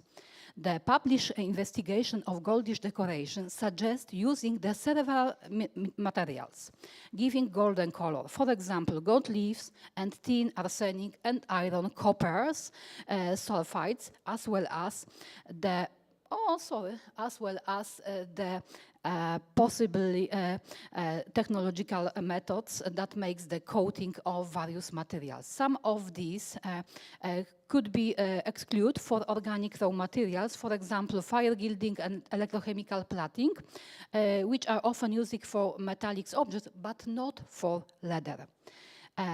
So we try to find our Wrocław items. Most of them were decorated with goldish decoration in dot shape. Only one has line ornaments and merely 2 has line and spot decoration. What we can see on the slide. X-ray fluorescence studies of the selected leather fragments revealed that the artifacts were decorated with gold, because we can see here very strong peaks near 10 and 12 kiloelectronvolts. The next very strong signal is belong to iron, and it is a consequence of the deposition of the object in the soil, what will be explained later. Amazing was that during our studies, we had 2 goldish decoration on entire surface. Excellent visible, but it was only 2 artifacts from Newmarket Square, and their clear function is unknown. It could be straps or straps fastening of the binding. The made investigation confirmed that the gold was used to decoration, what we can see on this spectra as this characteristic double. The made microscopic observation suggests us that the gold layer is very, very thin, less than few microns, since a border is visible to the optical microscope even at the highest use magnification. And because of analytical accuracy, the second technique, analytical technique, were applied in our study. The scanning electron microscope with the EDS spectrometer confirmed that the artifact was decorated by gold. On the spectrum, we can see also the other signal, like oxygen, carbon, and nitrogen, what is natural in leather analysis because the skin and the leather are polymers, mostly collagen. The BDS image present on the slide suggests that the decoration is in various state of preservation. The better preserved areas are brighter regions, but the more declined decoration are darker. And next artifacts is very interesting and quite surprising. We can see there the leather artifacts decorated with many small spots in golden, yellowish, or amber color. The XRF analysis suggests that the decoration is different from earlier presented ornaments. The spectra show very strong red signal, and the amount is over 90%. All 15 analyzed dots have the same chemical composition, what confirmed that the decoration was formed the same time with the same lead raw material, maybe yellow massicot or lead white, now went dark as a consequence of deposition in the soil. We don't know. Because of that, the deposition and such activity, next important thing during the investigation of decorated leather is a proper recognition of the analytical signal. We can see an example of leather in which the spectrum obtained for the ornaments has very strong signal belongs to gold, as well as for iron and for calcium. The question in this situation is, what is the source of iron? It's a chalcopyrite intentionally used for making the false goldish decoration, or maybe iron is a contamination being a consequence of leather deposition in a soil. This problem can be solved by observation of leather during conservation and repeat the analysis. Please compare the highest of the peak of gold before and during conservation. Is the same, but it's not the same for iron and for calcium. For these two elements, we can see that the remineralization changed the highest of the peaks, and both for unpainted and for decoration. This indicates that iron is only a contamination, not a mineral used for decoration. Therefore, sometimes it's necessary to make a repetition for the investigation after the finishing conservation work. In our Wrocław collection, we have also leather with silver color decoration. Besides metallic silver, other non-ferrous metals with a silvery shine, including tin, can be used. Tin, what is interesting, might be used in both contexts. As a substitute for gold after being coated with a varnish or saffron, or uncoated, it serves as an imitation of silver. On the slide, I present an example of leather feet decorated with a silver-colored strip. For comparison, a book binding using a similar decorative technique is shown. Decorating artifacts with multicolor paint leather is a common technique, although these artifacts are often present as tiny fragments. And a small silvery decoration of this knife feet were made of tin, raw material, as we can see on obtained spectra. It is worth mentioning that due to rather weak state of preservation of the silvery ornaments and their extremely low thickness, only the quality analysis can be made, but the presence of tin is in dispute. All analytical tin lines are identified. The other possibility of silvery decoration are metal application made of soft and low melting temperature lead tin alloys. Small leather belt with 11 mounts in floral shape are made of the same alloys, which contain 56% of tin and 42% of lead. This line are at the same place. So it indicates that all of these objects were made of the same raw materials. The push present on this slide is quite similar and also decorated with silvery thin lead cloth nails. However, the elemental composition of the alloys is different than present of previous slide.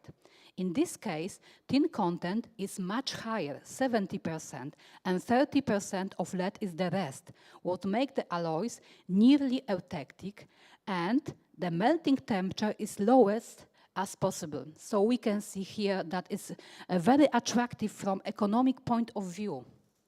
We also recognize during this study that all metallic elements have the same composition. With this, we can conclude that the inlays were made of lead tin wire and then mounted on the push. Last studied silvery metallic decoration looks similar to push that have just seen, but identify silvery raw materials is almost pure lead. What is not surprising due to the low melting temperature of lead and high lead softness, what makes it easy to apply as cloth nails. So it's typical that we have the same color of the inlays, but very different raw materials. Very interesting and important to consideration are copper colored decoration, which small representation used in book bindings we can see on the slide. Artifacts found in Wrocław were analyzed as usual, and the result confirms that all of them were made of brass due to the strong signals of copper and zinc, what we can see on the spectrum. And what also is present in a table. It's a typical historic brass, having zinc concentration below 30%, what is very important. It is also very useful when we take under consideration the melting temperature of these alloys, as well as the hardness of the golden color brass in comparison to copper. So it's also technological very important. And following that consideration, a nice belt was studied, and the result confirmed very smart raw materials used by a craftsman. A belt was completely preserved with mounts, rivets, buckle, and a strap ending. All these elements were analyzed, and results indicate that various raw materials were applied. Both molds, through difference in the shape, are made of the same brass with copper concentration about 80% and 13.5% of zinc. However, the rivets, all rivets joining the leather belt and mounts are made of almost pure copper, 95%. These raw materials is more comfortable to using as a rivet because it's softer than the brass. So is the reason. The last analyzed belt parts were the ferrule and the metal strip on the belt end. These two objects are made with the same alloys. 78% of copper, 17% of zinc, 1% of lead, and nearly 2% of tin. What suggests that one piece of metal sheet was used to cut various shape elements of this belt. What was very interesting for my colleagues from the Institute. Very often, we don't have easy cases and good visible decoration, as early mentioned. Frequently, the situation is different, and we completely don't know if the objects were decorated in the past or not. In this case, not only the elemental studies are helpful, but also the images in various analytical lights. Also, X-ray, 2D and 3D images, we can give us a quite a quick analytical answer. In these two cases, both XRF and X-ray images exclude the decoration on these small book bindings. The second investigated group of artifacts are modern textile, which I obtained from studies of Professor Małgorzata Grupa. The vast majority of this textile are objects from funeral context, like sashes, very important to Polish history as a part of Polish national dress, which was inspired by Oriental style with some interesting modification. The characteristic element of this dress are Żupan, Kontusz and Czechman present on the slide, as well as mentioned above a sash, which is a finishing element of the national dress and made of textile.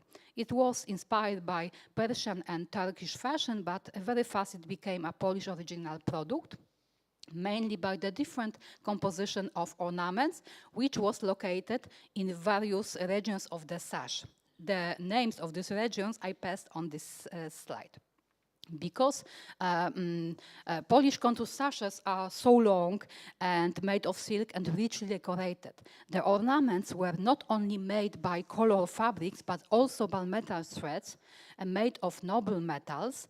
What I can studied for two sashes found in Szczuczyn. It's northeast of part of Poland. Both have metal threads, which was selected to my investigation. The goals are not only raw materials identification, but also a technological studies.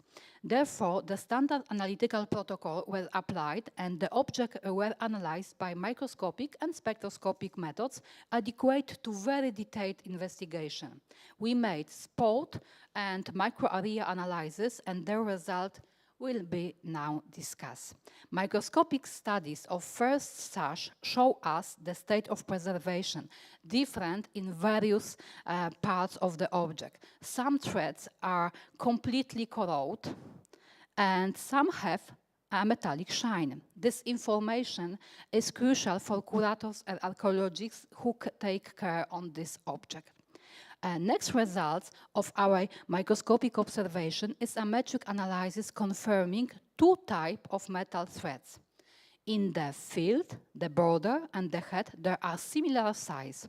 The width of the threads in these regions is about 0.2 millimeter and the diameter is in a range 0.17 to 0.23 millimeters. This value, the value of this parameter is connected with the mechanical deformation of the threads, mainly possibility of flattening. The braid shift is rather small and depends also on the state of preservation. But on the tassel, the threads are bigger, from 0.27 to 0.33 millimeters for the width and 0.25 to 0.35 for the diameter. The braid shift is also small, what is shown in the table. But the thickness of the metal threads were recognized by more precise tools, CEM, which show us how thin are these elements, about 4 microns. Using this technique, other interesting spectroscopic data were obtained, but from the beginning, the XRF studies show us that silvery raw materials was established due to the level of 96 to 98% of small, with small amount of copper and iron, about 1%. The important is that the gold concentration is below 0.2% measure of both sides of the thread. This amount is too low to confirm the gilding and is connected strongly with the natural concentration of gold in silver ore. The same result was obtained by second analytical tools. CEM EDS showed that the gold concentration is this small braiding fragments is around 0 to 0.3%. So it's also the proof. The second sash from Szczuczyn was different in microscopic view. It's green light, brown, and metal threads are golden in color. So the question is, it's only an impression or a gold presence is a fact. On this slide, we might see that the state of preservation is also not very good. It's rather poor, what we can recognize as numerous interruption and of fiber and their unraveling for both threads, metal and without braid. Not only braid destruction we can recognize during microscopic observation. The corrosion layers and the flattening of threads were also shown, what is similar to the first analyzed sash. Because of the state of preservation, the completely metric analysis is not reliable. It's a consequence of the huge deformation of the threads during deposition. They are almost flat in some regions. Therefore, the diameter and F-shift are not certain value, only estimated. The braiding with the range 0.22 and to 0.24 was measured. The field of the sash was better preserved. What we can see on the picture as a lower deformation of the threads and lovely metallic golden shine. The white of the tape is smaller than in the head, what suggests that a little bit various traps was used, what was completely understandable. But absolutely fantastic are the result of spectroscopic studies. We made them for the metallic threads and the metallic and the textile core. The results yielded in the identification of silvery raw materials as well as the gilding on the outer side of the threads during non-destructive X-ray analysis. But when we take small sample and prepare EDS investigation, we had an opportunity to analyze both sides of this metal tape. The spectra shown that the silvery raw materials was both sides gilded. The differences in the gold level is a consequence of rubbing very soft gold during both deposition using the sash earlier.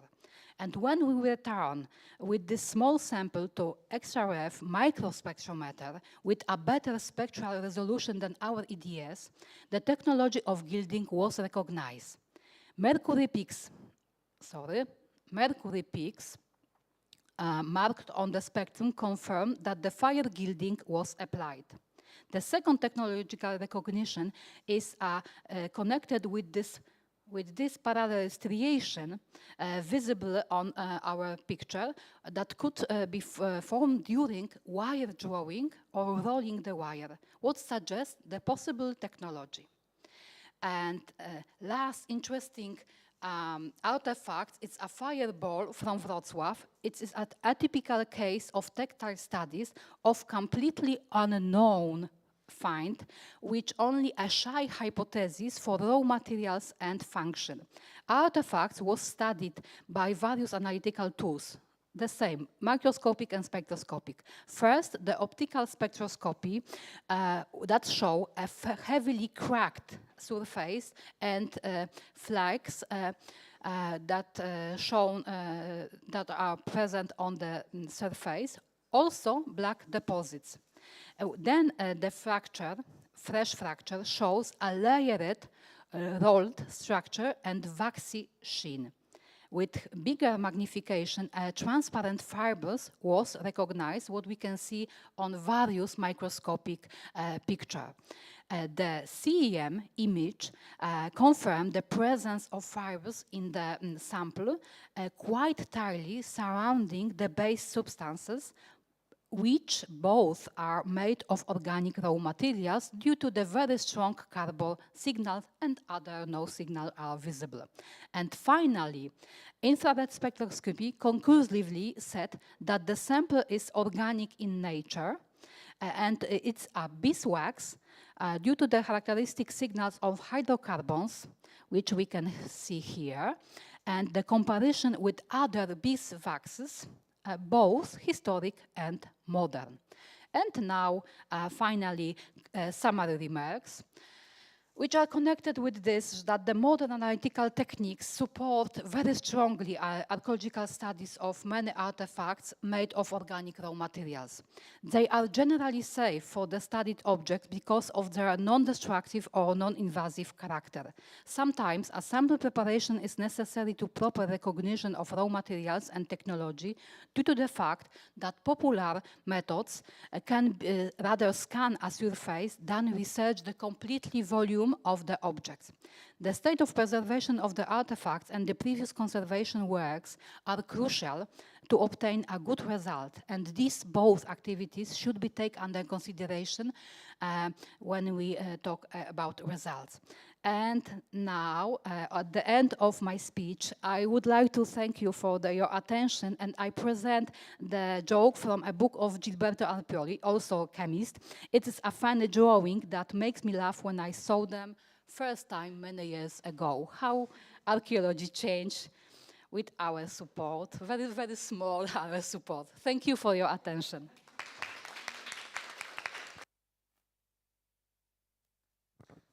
Thank you very much for your very interesting talk. And I think we have like 5 minutes for questions. And may I be the first one? Because my question is, what type of fibers were used? Was it possible to identify the fibers in the firewall? We suppose that it's plant material, probably Okay. flax. Okay, thank you. So, do you have any questions? Yeah? You are my microphone. The fireball, the beeswax, wow. Did you do GCMS? This sample not because the state of preservation was excellent, but for prehistory beeswax, I cooperate with my colleagues from Pisa University, Dr. Now Professor Jacqueline Wuseiko, who is an expert in organic artifacts and make GCMS for us. Yeah, no, wonderful.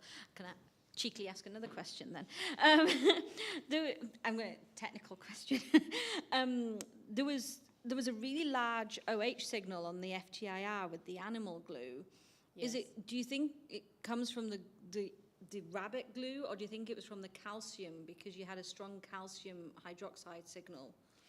But we cleaned this samples, so I suppose that it could be the glue. Yeah, no, really interesting. No, lovely talk, great.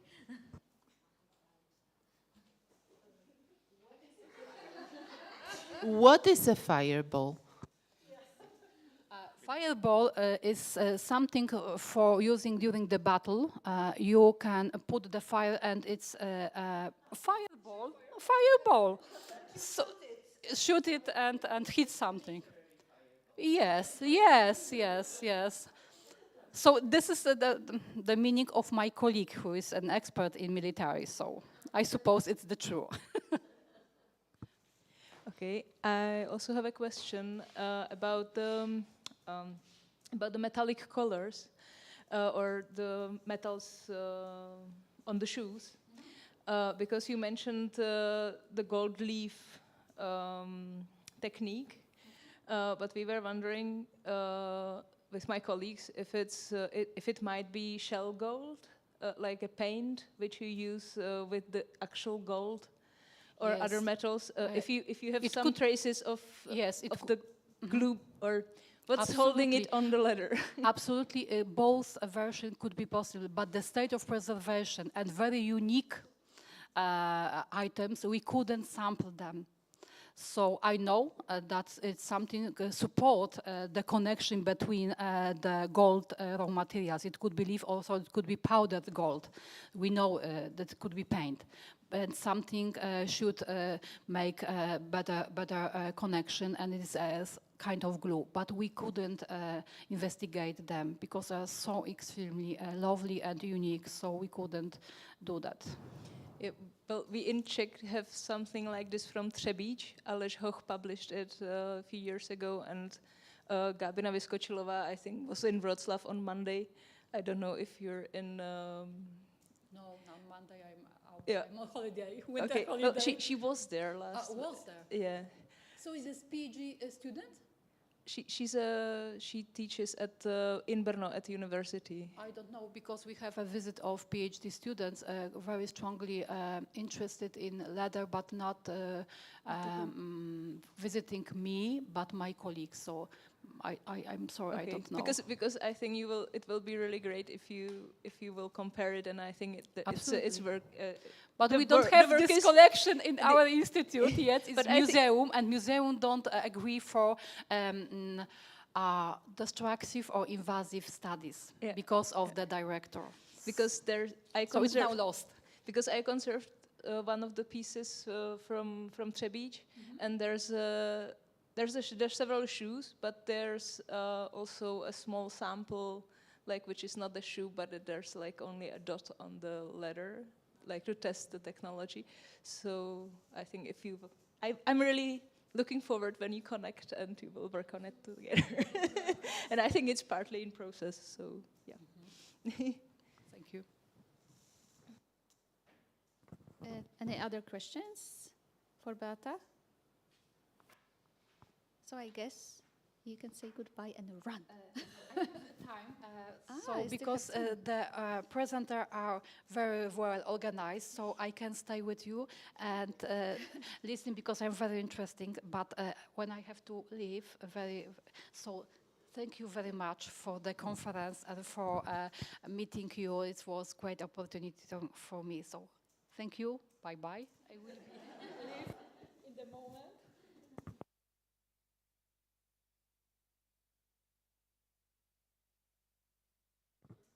Thank you very much. So the next presentation will be online.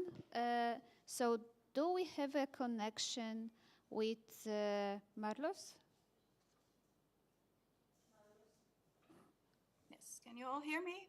Ah, Okay. yes, yes. Hello. Perfect. I will try and share my screen. Okay. So we will tell you if it's working. Yes, please. Not yet. Yes, we see the presentation. And now the slideshow. Please. Yes. Is it visible for everyone? Yes, it's perfect. Thank you very much. You can start. Great. Okay, great. Thank you very much. And thank you for organizing this conference and for the invitation. My name is Marloes and I work as a curator of the archaeological collection at Erfgoed Delft. Erfgoed Delft is the heritage department of the municipality of the city Delft. The people who work there are archaeologists, monument advisors, and archival colleagues. We work together to protect our heritage, give advice, and excavate when archaeological sites are being threatened. And Delft is a mid-sized town in the Netherlands, which was founded in the medieval period. Excavations have been carried out in the city since the 1950s by various persons and institutions. And since 1991, Delft has its own town archaeologist and its own archaeological depot. You can see here a small part of our depot. And currently we are preparing for a relocation of the depot and we're repacking all of the boxes, so the complete collection. On the left, you can see the old boxes and on the right, the new crates. We have about 5,000 or 6,000 boxes, we're not sure yet, with objects of various materials. Excavations have taken place from the 1950s onwards, but due to the lack of capacity of people and financial resources, many objects were not researched or treated, so conservated. As a result, the collection of metal and organic objects were oxidated, moldy, and irreversibly damaged. Therefore, I've made a plan for the complete collection of metal, glass objects, and organic objects to be treated by conservation specialists. Fundings were granted eventually by the municipality to start a 5-year program. This program started in 2022, and this year the last objects are being treated. We started in 2022 with the inventory of the metal objects, and around 60% of the metal objects could not be saved, unfortunately, but the remainder of all the metal objects were treated and thus saved for future research. The state of the glass objects was variable, but much damage was caused by putting too many objects in a box. So we focused on repacking the objects, you can see on the right, to prevent further damage. And we also have stained glass fragments which are currently being treated. And the large collection of wooden objects, which were already preserved, they were treated many years ago, but most objects were freeze-dried and as a result were very dry and light-weighted. So all the wooden objects in the collection were cleaned and retreated with PEG when it was necessary during last year.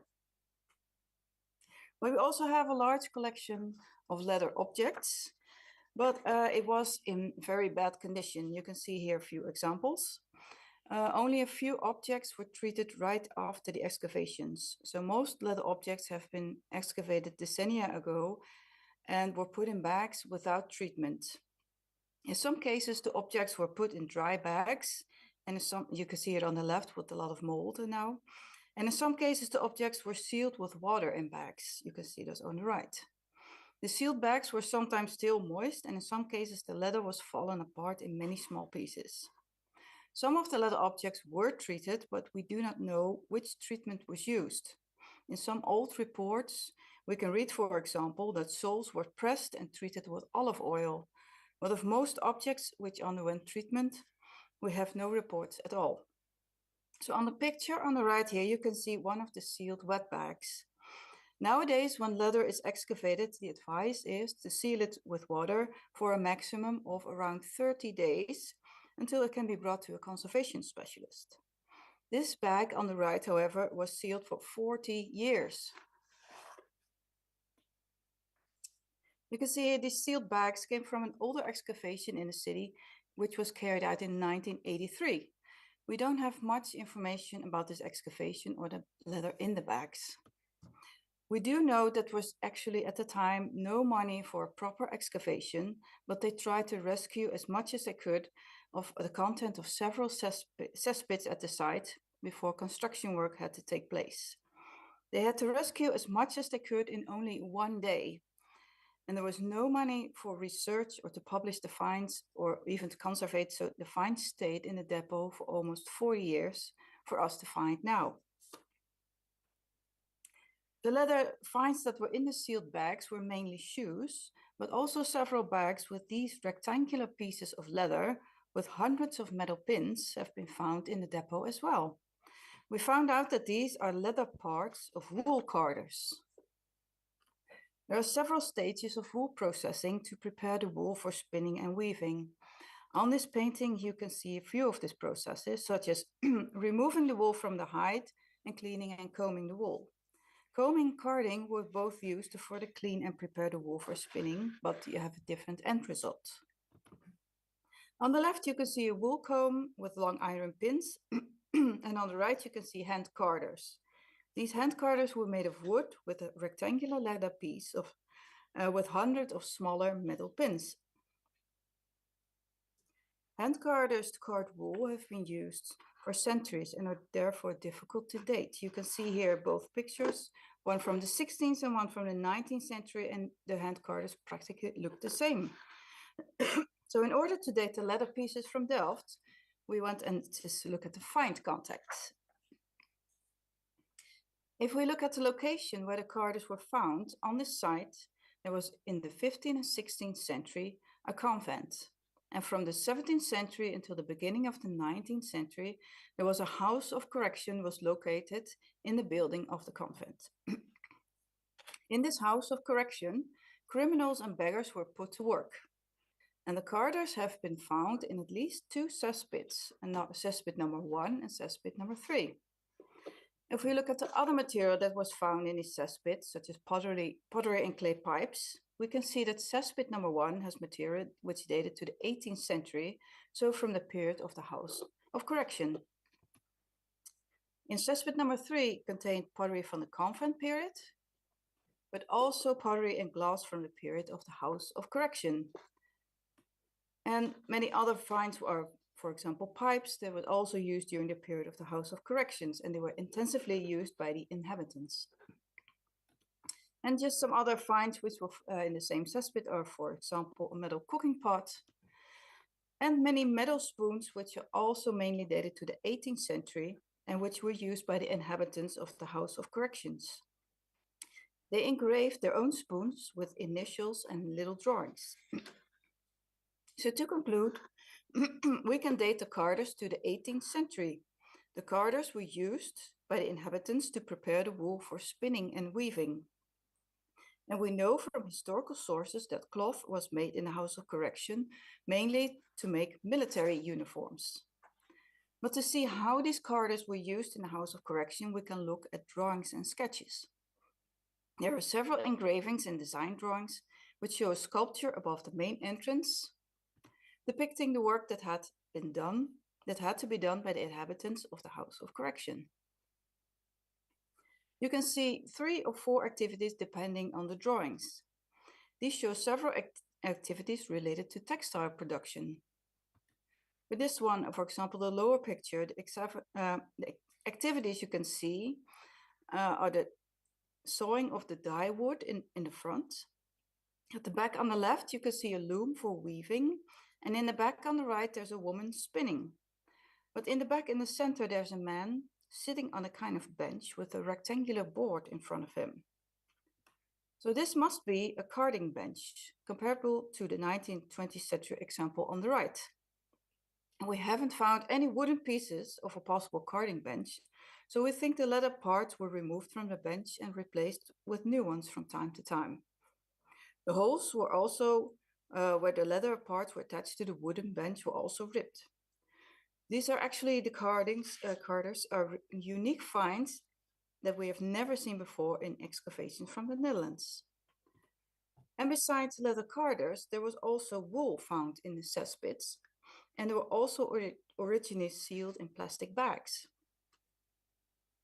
So after 40 years, we also opened these bags and the wool was examined by textile specialist Sandra Comis. These were probably leftover yarns, probably thrown away because they were not suitable for weaving. But back to the carders. From old reports, we found out that at least 106 carders in 3 sizes were excavated at the site. But not all finds could be excavated, so there were probably even more at the site. In the depot, however, we have found 17 examples. These are unique finds, but they also provide an excellent test case for the research of conservation techniques. And this will be by Karin, will tell us more about that.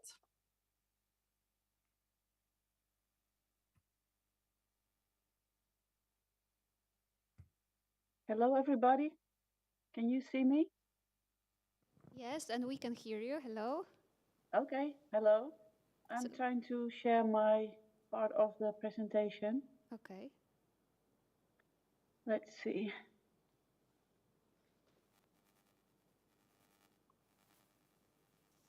Can you see my first slide? Yes, yes. Okay. So from here, I will take over from Marloes. My name is Karin Abelskamp, and I'm an archaeologist, conservation specialist, and restorer of archaeological objects. I have my own conservation laboratory, and I have been working on many objects and different materials from the Delft Conservation Program for over 5 years. As Marloes explained before, a considerable number of rectangular leather straps with iron staples was retrieved during the excavation of the monastery site in the early 80s. These so-called carders are a very uncommon find in archaeological digs in the Netherlands. Therefore, the Delft collection is quite exceptional. Personally, I only know about one other find from the Netherlands, being from Dordrecht. Cesspits are well known for their good conservation conditions for organic materials.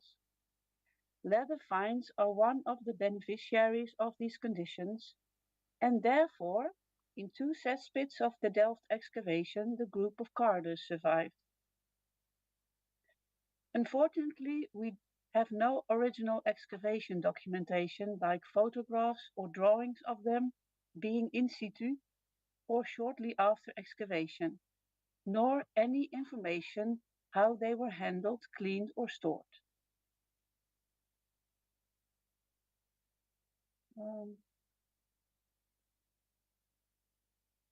Let's see.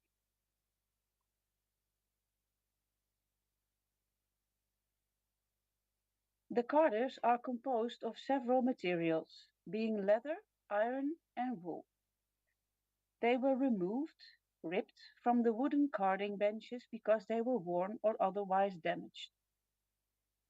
Researchers Ineke Joosten and Ines van der Werf from the State Service for Cultural Heritage in Amsterdam used several techniques to investigate the components of the carders, such as stereo microscopy, scanning electron microscopy with energy dispersive X-ray spectroscopy, video spectral comparator, and proteomics analysis.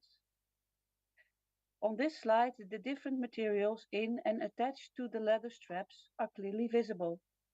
Metal pins with organic fibers trapped in corrosion and dirt.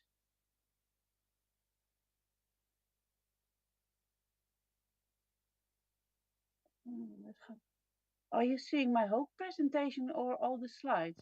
No, we see the slides, but it's okay if you prefer do this like that. Like this? Okay, now Yeah. we see the first one. Yeah. Yeah, now it's okay. Okay. Yes. Okay.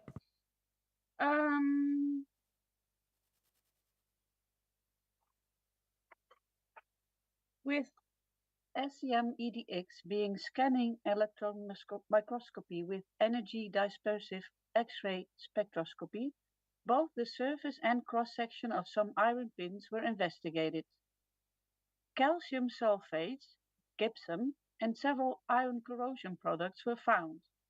Besides iron oxides and post-excavational hydroxides, also rhomboidal pyrite was present.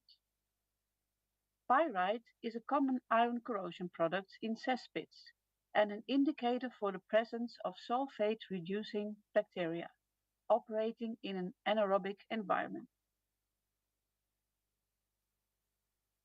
The fibers were also scanned with SEM-EDX. With a larger magnification of 250 and 400, it's evident that the fiber surface is covered in dirt and corrosion. The fiber thickness is 30 micron and all fibers are brittle, bent and broken. The video spectral comparator uses different wavelengths to study materials. It was initially used to identify colors on or in the fibers. Since dyeing of the fibers usually is carried out later on in the production process, it is no surprise that no colors were found. The VSC did clarify the nature of the iron pins, as shown on the slide. At the back of the carder, being 3 to 4 millimeters wide, staples jammed all the way through the leather strap. So the ends or legs of the staples protruded at the other side of the leather strap to catch and straighten the wool fibers, as Marloes explained before and as shown on this slide. Not only wool and dirt was found here, but the VSC also made fungal threads of the post-excavational growth of mold visible. Finally, proteomics analysis was carried out by the researchers to identify the nature of the fibers on the carders. Proteomics, or more specifically zooms, is a technique to extract proteins from a sample and cut them into peptides. Each peptide is identified with its unique mass spectrum and interpreted with data analysis. And therefore, many thanks to Gillian for explaining this technique before in much detail. The proteins found in our fibers proved to be keratin. Keratin is a protein present in hair, skin, nails, and hooves of mammals. The identified peptides pointed to one specific mammal, Ovis aries, otherwise known as sheep, which is of course what we suspected. But wouldn't it have been a real surprise to find out that alpaca or llama wool was carded in Delft in those times? So now we knew the composition and characteristics of our carders. The materials all have their specific properties, degradation mechanisms, and also different conservation treatment requirements. In conservation, composite objects are preferably dismantled for the materials to be treated separately.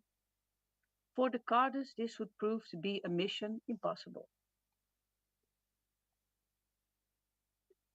Besides some smaller fragments of carders without staples, corrosion, or wool fibers, all carders have numerous staples with a conglomerate of corrosion, dirt, and wool. So cleaning and conservation treatment would have to be carried out on the finds as is. We examined the carders in the conservation laboratory, for example with the pinpointer being a small metal detector, and a strong magnet to investigate the condition of the staples, whether being completely converted to corrosion products or still more or less magnetic. Visual inspection without magnification or with a binocular microscope was carried out to determine the damage profile of the materials. The leather was cracked, teared, shrunken, and in most cases severely deformed as a result of drying out after excavation. The surface was stained with orange iron corrosion products. The iron staples varied from almost unchanged to fully converted to corrosion, mostly post-excavational. The wool remnants trapped in between the legs of the iron staples were brittle, sometimes powdery, to clearly identifiable fibers, but mostly completely covered in dirt and corrosion. These different damage patterns are shown on this slide. Some of the carders, which had been ripped from the carding benches as Marloes started out earlier, were missing the leather rims or the iron nails that were used to mount them on the wood. The edges of the rectangular straps could still have partially to fully corroded nails on one side and torn holes on the other, as shown on this slide. Microbiological damage was evident on the majority of the carders. Mold was growing on the surface because of relative humidity being too high in the storage after excavation for decades. 4 carders in 2 different sizes were in surprisingly much better condition than the others. Not only were they considerably cleaner, but also seemed treated with some sort of substance that had a varying effect on the state of the leather, iron, wool parts of the carders. Each one of those 4 carders was accompanied by a mysterious transparent label with a handwritten text in black marker pen.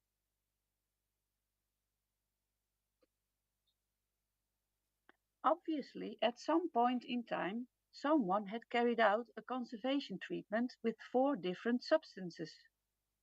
Was this an experiment on 4 of the better preserved and complete carders to compare the effectivity of these methods? We didn't know who this conservation specialist was and when these treatments were carried out, because there was no documentation available. Until in 2024, when Marloes and I were also giving a lecture about the Delft carders at the Leather Conference in Zwolle, the Netherlands, the carders and their tags were in our presentation too. And one of the attendees, textile specialist Sandra Comey, recognized the handwriting. She had been working on material from the Delft cesspits during the 1980s, and she knew who had treated the 4 carders. The labels were written by the late Olaf Gaubitz himself, the highly valued organic materials conservator and restorer of the former State Service of Archaeology in Amersfoort. Most of the attendees of this conference will understand our joy in discovering this. Olaf Gaubitz is, of course, well known for his important work in archaeological leather studies and as well as the author of the illustrious books on this slide. Looking for a solution to the challenge of treating these composite objects, Olaf Gaubitz has chosen 4 substances he was familiar with in contemporary conservation practice to apply to the carders after at least some cleaning. With varying results, which I will get into more detail later, but in general, the treatments were beneficial for the carders when compared with the ones left untreated at that time. As said before, no report of his considerations, choices, and treatments was available, unfortunately. But we tried to figure out why he chose this approach and value the results of his work.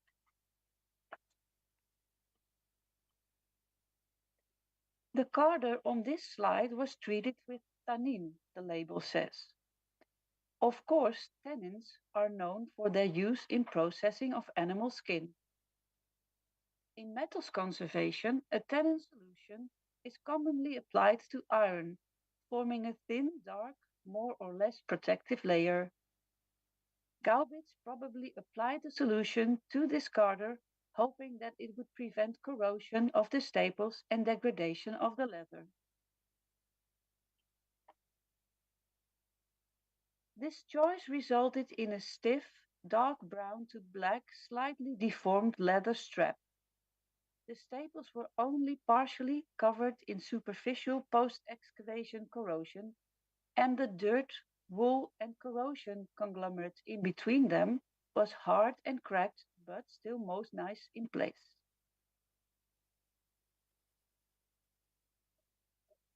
The carder on this slide was treated with PVC, the tag says. In the 80s, PVC or polyvinyl chloride was a product that was regularly applied to iron surfaces. In my own experience as a metals conservator, I have examined several previously treated iron objects with X-ray fluorescence to find that a polyvinyl chloride product was used as a protective layer. Nowadays, this substance is no longer in use in conservation, but back then, Olaf Gaubitz decided to apply a PVC layer to a large area of this carder, which appears not to be being very much cleaned before his treatment. It resulted in an almost plastic-like light brown mass of the dirt, wool, and corrosion conglomerate in which wool fibers are hardly visible anymore. The leather strap itself was not treated, and the carder largely held its original shape. Not a lot of post-excavation corrosion seemed to be going on at the staples themselves.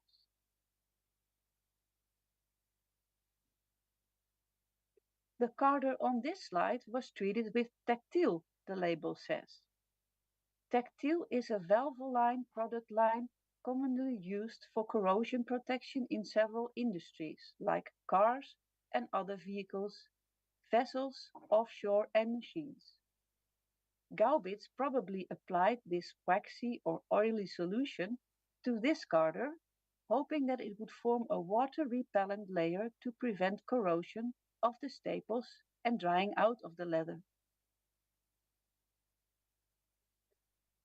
This choice resulted in a very dark, slightly deformed leather strap.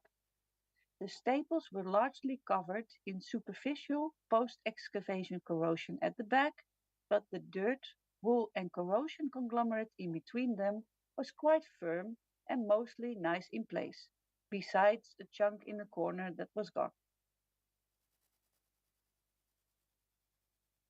The carder on this slide was treated with Oleum ricini, the tag says.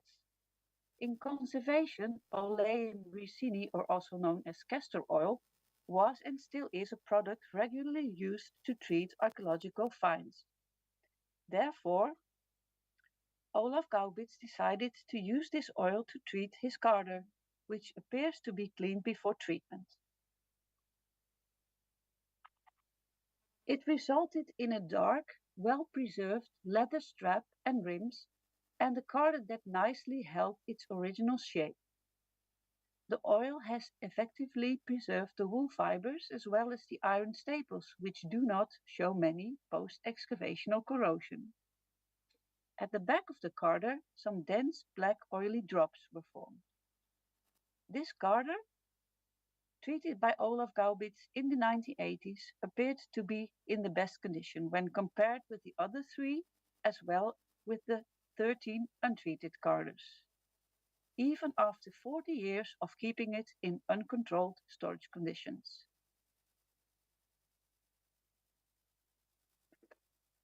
In the course of the 5-year Delft conservation program, a conservation treatment of the remaining untreated carders was investigated. Because of their composite nature, several methods and substances were researched and discussed with colleague conservation specialists.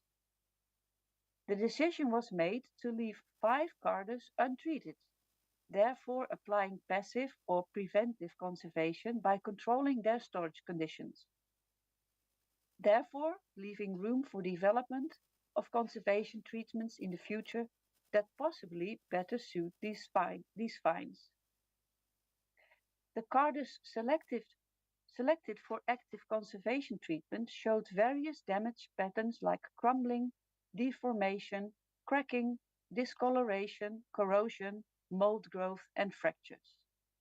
Most of their deterioration in condition was caused by post-excavation processes during the 40 years the cardus had been stored. The 5 cardus left untreated were in generally better condition. The treatment of the cardus was primarily aimed at halting degradation processes, preserving information and material, and finally strengthening and possibly reshaping them. Whereas Olaf Gaubitz chose one substance to apply to a carder or part of it, we decided to treat the different components of the carder in situ as much as possible. Before any treatment, samples were taken from different parts of the cardus for future research. We started with dry cleaning and solvent cleaning, which was carried out with great care because the wool residue and the corrosion gluing the stapes together. Where present, the iron nails at the rims and the staples were treated with a tannin solution and a paraloid B72 solution, or only the latter, for stabilization. The leather was then humidified and impregnated with 50% polyethylene glycol or PEG 600 solution, which both strengthened and softened the leather. Controlled drying was then applied with local weights to retain or regain the original shape of the cardus. On this slide, 2 very poorly preserved and deformed carder fragments are shown before and after conservation treatment. These fragments were actually the first ones that were treated in this conservation program because of the absence of staple dirt and wool conglomerate on the leather surface. After dry cleaning, ethanol was used to treat the fungus present on the leather. In these carder fragments, only tiny and mostly corroded parts of the staples were present. They were treated with a tannin solution, after which the leather was humidified and treated with the PEG 600 solution to soften the leather. Controlled drying was then applied to get rid of the folds, but proved to be quite difficult to completely regain the original shape of the cardus, especially the rims were prone to secondary shrinking. On this slide, a carder in the worst possible condition is shown. Because of drying out, shrinking of the leather strap, and corrosion, dirt and wool patches on the front side, the carder edges are bent, ripped and folded severely. A considerable amount of mold is present as well. A lot of conglomerate and corrosion parts have fallen off. They were collected and saved. Dry cleaning was carried out and ethanol was applied with cotton tips and cotton pads to treat the mold present on the leather. Fungal debris was removed with soft brushes and toothpicks. On this slide, the carder is shown after conservation and restoration. After cleaning and fungal treatment, the accessible parts of the iron nails and staples were treated with a tannin solution, followed by a paraloid P72 solution. The leather was then humidified and impregnated with the PEG 600 solution mentioned before. This softened the leather, and during drying, small sandbags were used to apply local pressure on the surface to regain the original shape of the carder, and the edges folded back quite nicely. Because of the bad condition of the leather, some already present cracks teared and needed some backing material for support and putting them back together. For this, Japanese paper was used with some pigments to blend in the mounts into the original material. In summary, this case study of the 17 Delft cardus provides an exceptional chance to look into the effect of conservation treatments carried out over 40 years ago, current treatments and the condition of the untreated finds. The development of new conservation methods in the future might offer a more suitable solution for treatment of these complex composite objects. The condition of all carters, previously or recently treated, as well as the untreated ones, will be monitored closely in the Delft Archaeological Depot. We will be very happy to receive feedback on our approach and suggestions for alternative treatments of these uncommon composite objects are very much welcomed. Also, on behalf of Marloes, I thank you very much for your attention.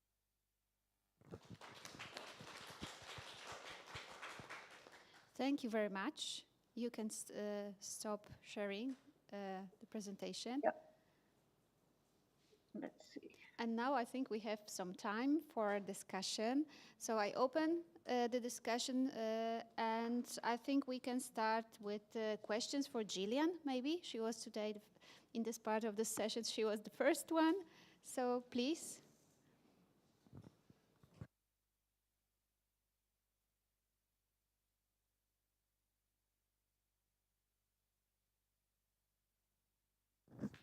I have a question not of chemical nature, but historical. I think you showed very precisely that the tents were made of, not of goat skin, but of sheep skin. All right. Frankly to say, I have been trying to find out what's the source of this goat skin theory. I looked through Vegetius, couldn't find it. Perhaps, and it just by glancing through various sites, I was not able to identify the original source of it. Is it source-based or is it just a scholarly myth?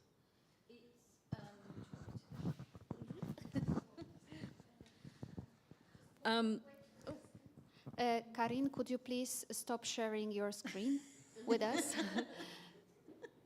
Because we see your screen all the time.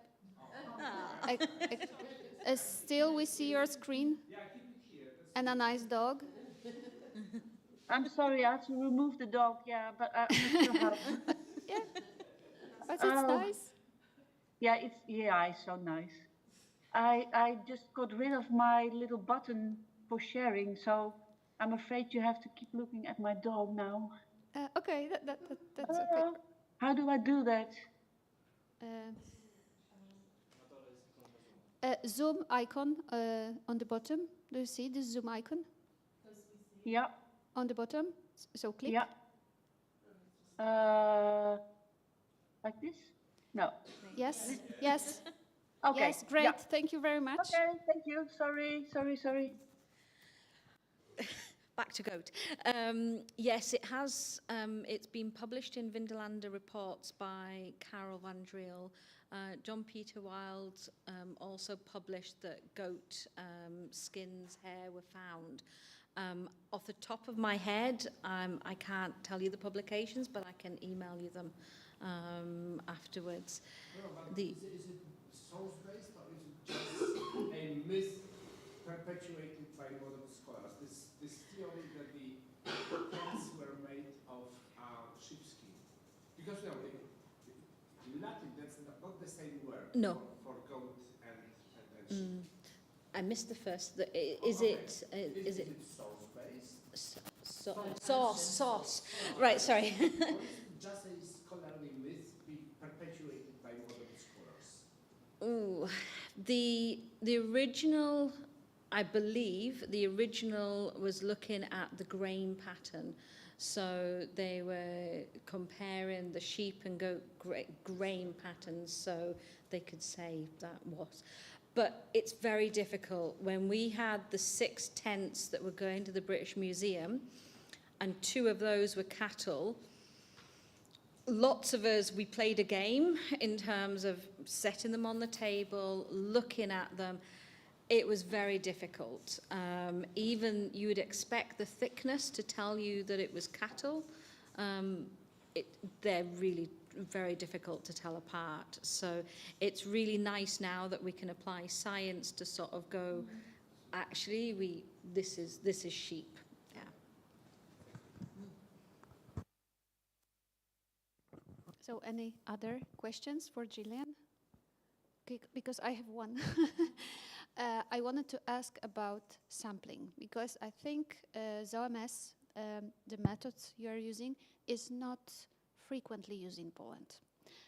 Because money, but also we don't know how large the sample should be, how to take. I know that it's very tiny, but most probably our leather would be destroyed or partially mineralized.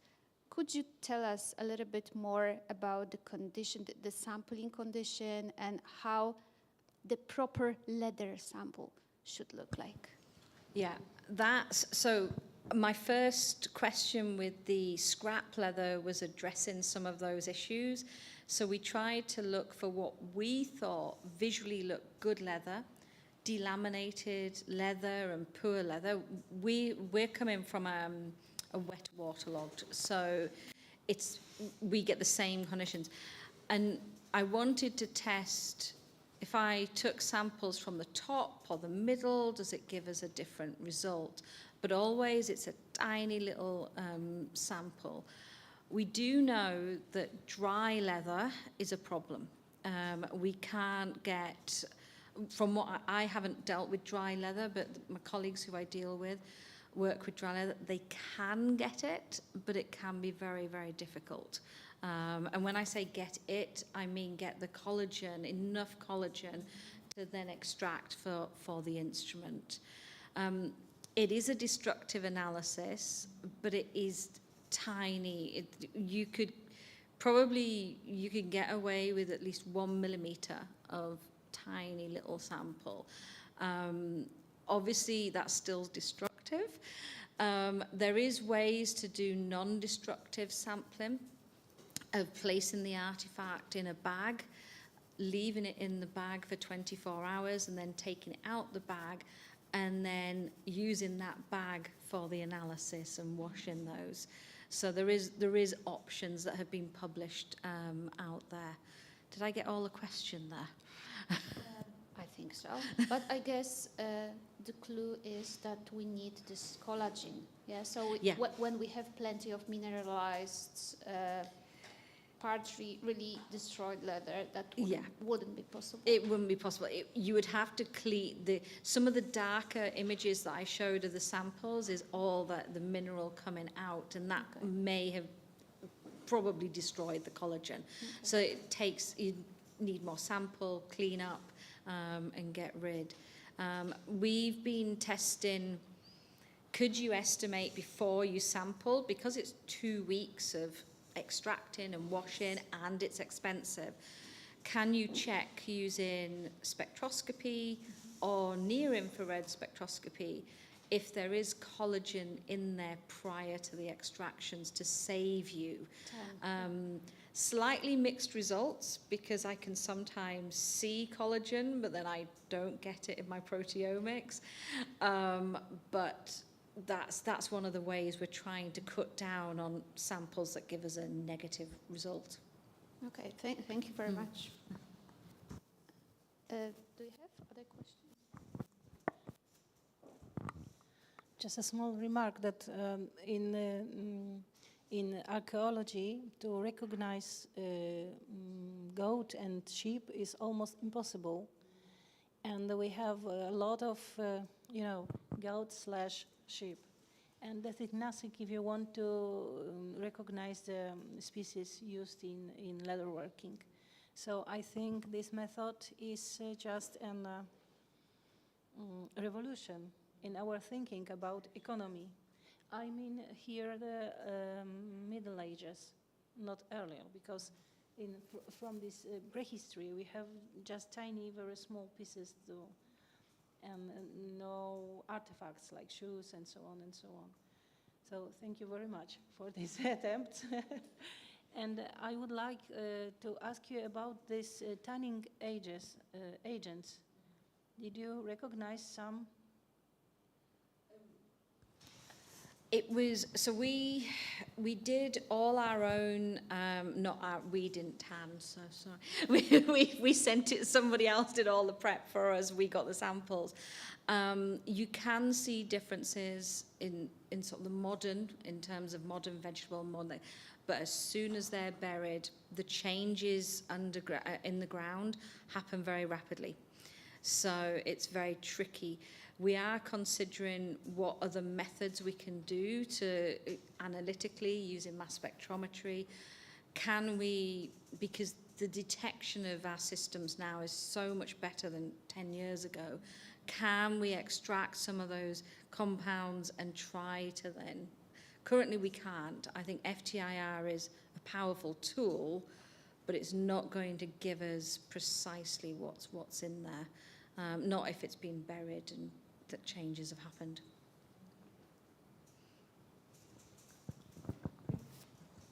Thank you very much for your paper. I've learned a lot. And I have a very practical question, like from archaeology studio expert, and it's about zoomics, because I know that it's a great method. It's also not expensive, so it has a huge potential. But my question is about the labs. Because I happened to hear that about a colleague who did this analysis, like starting before the Brexit, and then wanting to continue with the UK labs, and then the tolls came in, and then it became more pricey to send the samples. So this person looked for another lab, like elsewhere, and then ended up having big problems in comparing the results. Can you say that it's like the story, or is it like, really? Can you comment on that? So one set of Zoom's data is not comparable to another set of Zoom's data. Yeah, it should be. So there is a database produced by York University that gives us all the peptide sequences of hundreds of animals. Different instruments can give you different data sets, but the numbers should be the same. It might be, so technically in terms of, so one I use, the Brooker one in London at UCL, they have a set system that we work through. I have a different version in my lab that we do the data differently, but it should be the same results from the database. Yeah, peptides don't change. Yeah. Do not understand fully what matters and what does not matter. You may be very confused. Yeah, but I would recommend the database from York to then always go back to. There's lots of statistical programs now that you can download, and it will do it automatically for you. So there might be, it can be a lot of data so these types of files that the instrument produces can be gigabytes of data. So it can be quite overwhelming when there's a lot of samples to process, but data should be comparable. Thank you. Sorry. Okay, do we have any other questions for Gillian? Okay, so maybe now questions for Marloes or Karin about Delft research.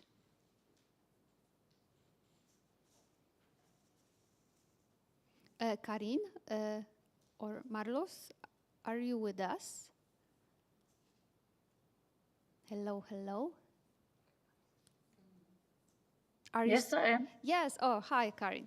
Okay, I was amazed that the state of preservation of your artifacts were so really bad, like all those molds. So I was really like, wow, it was a huge task to do anything about the artifacts because it was not properly stored. Can you tell us a little bit more about the storage facilities you have now? I think Marloes should do that because it's her storage facility. Okay, but is she online or not? Yes. Yes, I am. Yes, you are. Okay, hi. Hi. Yes, the storage facilities in the past were not very good. And we had lots of bags with leather which was molded, and some people want to throw it away. And I said, when I came here as a curator, I said, no, we're going to try and get some information out of it. And we have now good facilities for storage. So Karin has conserved all the pieces, and now we have the right storage to prevent it from getting molded again. Okay, thank you. So do you have any questions to Karin or Marloes? Okay, so thank you very much for this part of the session. And I think we can go for lunch. Yes? Thank you very much. Proszę Państwa, ja tylko...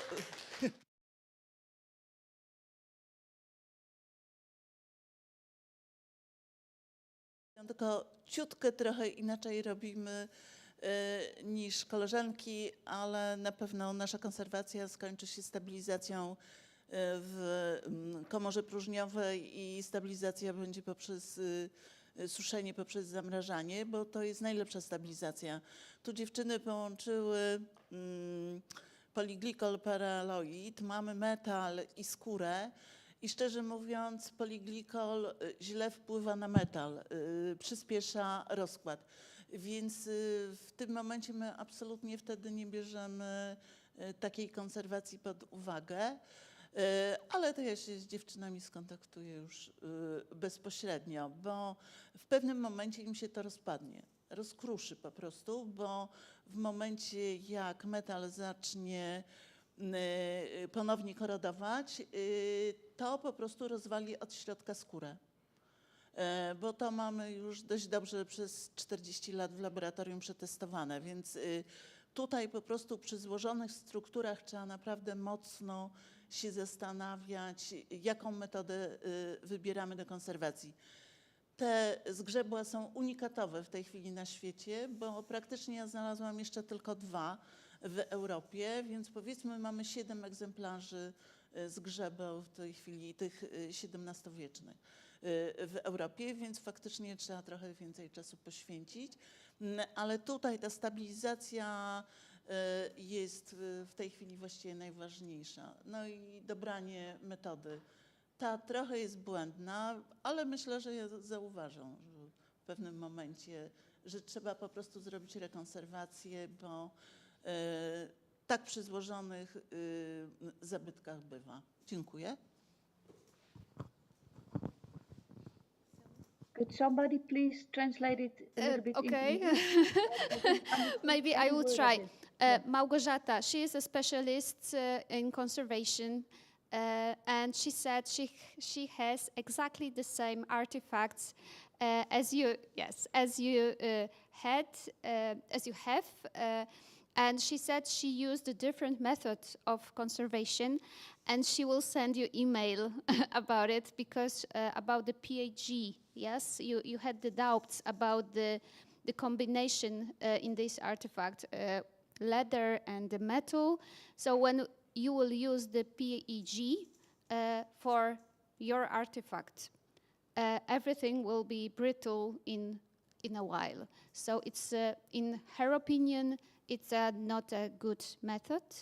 And I guess she said also that she will send you an email saying what type of conservation, what type of chemicals she used with her artifact. Oh, thank you very much. As I said, we are very open to any suggestions of other conservation methods. And well, the metal parts of our cardos were already very badly conditioned. So I guess they couldn't be any worse. But I'm very looking forward to any literature or email from you. So we will be happy to hear from you. Yes, thank you very much. Yes, thank you. So for sure, Małgorzata will send you an email later on. Yes, thank you very much. Thank you. Yes, Thank you. So now, any more questions? No. So thank you very much. And we are ready for lunch. Yes?